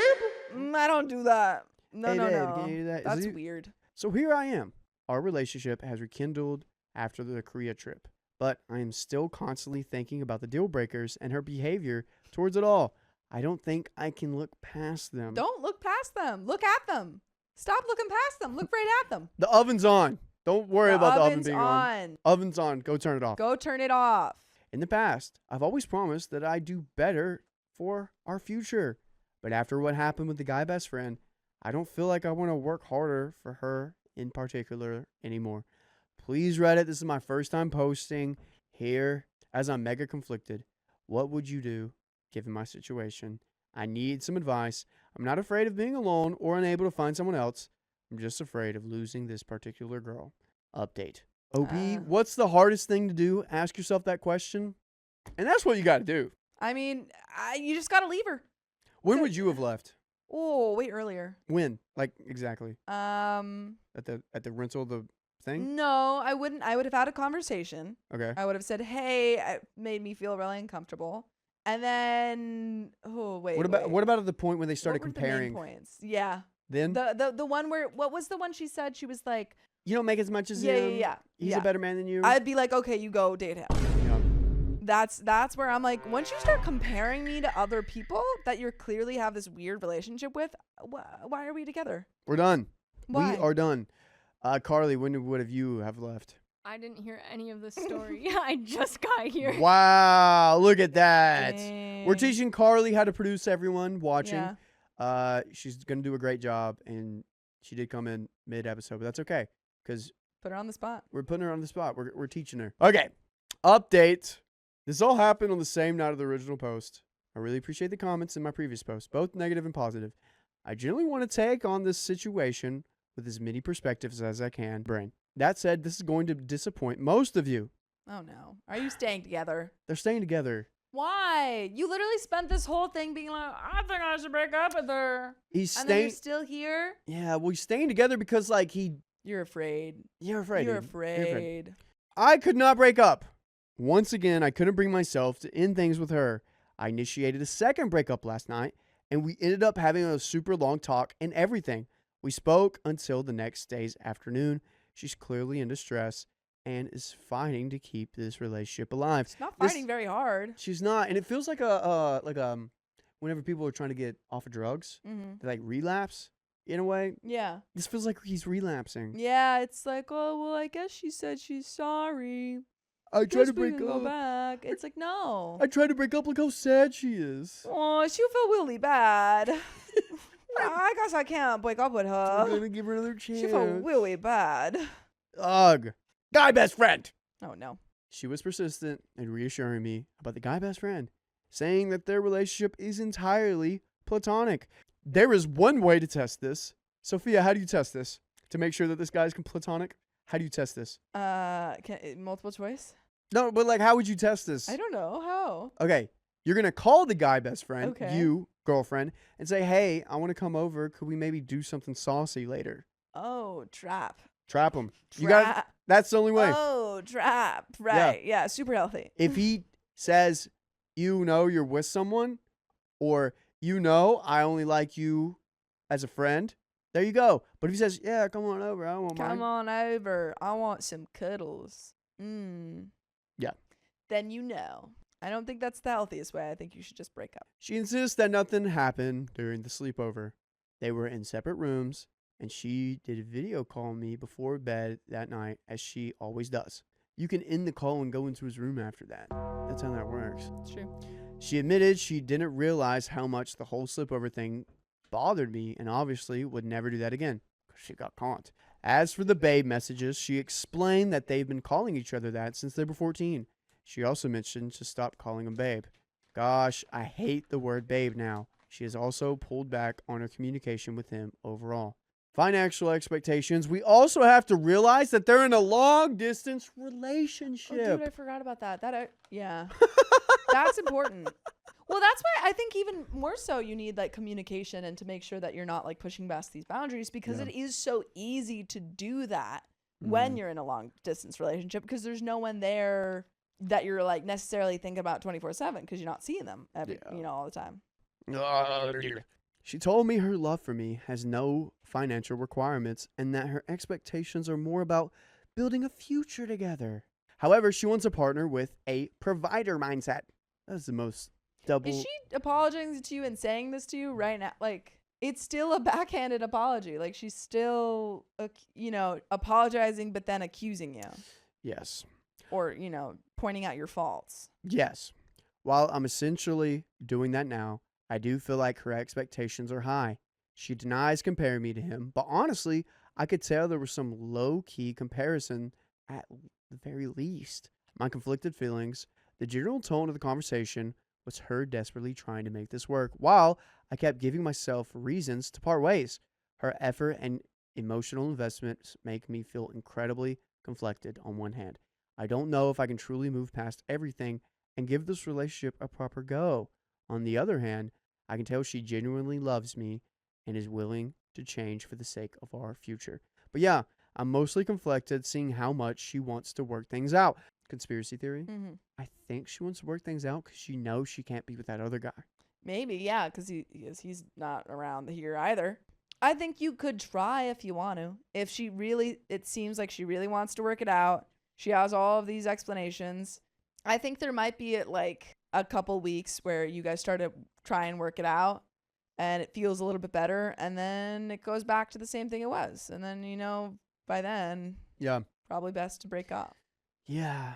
I think with the guy friend, she realized, like, I've seen her kind of turn here. Yeah. Where she's working harder for the relationship and not really giving the guy best friend a lot of things. So she either really actually cares about the relationship, or she knows she can't be with the other guy. Yeah. Okay, I'll give him some space. But she still wants OP to be him. Yeah. I mean, I don't know. Courtney Electra says she wants to settle for someone she can manipulate easily. And she can Oh, that's a good point. I didn't think about that. Mm-hmm. Yeah, she's manipulated. He's tried to break up twice, and she's still made it. Oh, man. For now, I have not officially ended things. She's packing her stuff, but they're still at my place. She's right now flying to another country for work for a week, so I'll have some space and time to think things over, I guess. Please be patient with me. I really do need more advice. But first, I'm going to take a nap. Good night, Reddit, and thank you once again. Update number 2. Does he pull the trigger? I think it's on the way. Maybe they'll prove us wrong and they like have worked this out and they're gonna fix the relationship, but I do think it's on the way. Right now, my guess is it's on the way to break up. If you're in a relationship and it's exhausting and it feels like a lot of work. And he keeps saying, I want to break up with her. Yeah. Oh, but she wants to work on it, so I feel bad. You want to break up with her. Yeah. And she doesn't love you for who you are, just she's move on. Comparing you. It's not great. It's been about 4 days since the last update. I've been using this time and space apart from her to think deeply. This whole situation has consumed me, affecting every aspect of my life. My diet is a mess. My skin's breaking out. I can't focus on anything. It'd be work or gym. I even curved my will a full circle, something I've never done before. Oh, man. You know what I haven't done before? What? Is not go to your favorite podcast platform, searching up OK Storytime, and listening to 67 Days on Apple, iHeartRadio, or Spotify. Dang, I've never not done that. Never not done that. What about you? I've also never not done that. There we go. Couldn't imagine it.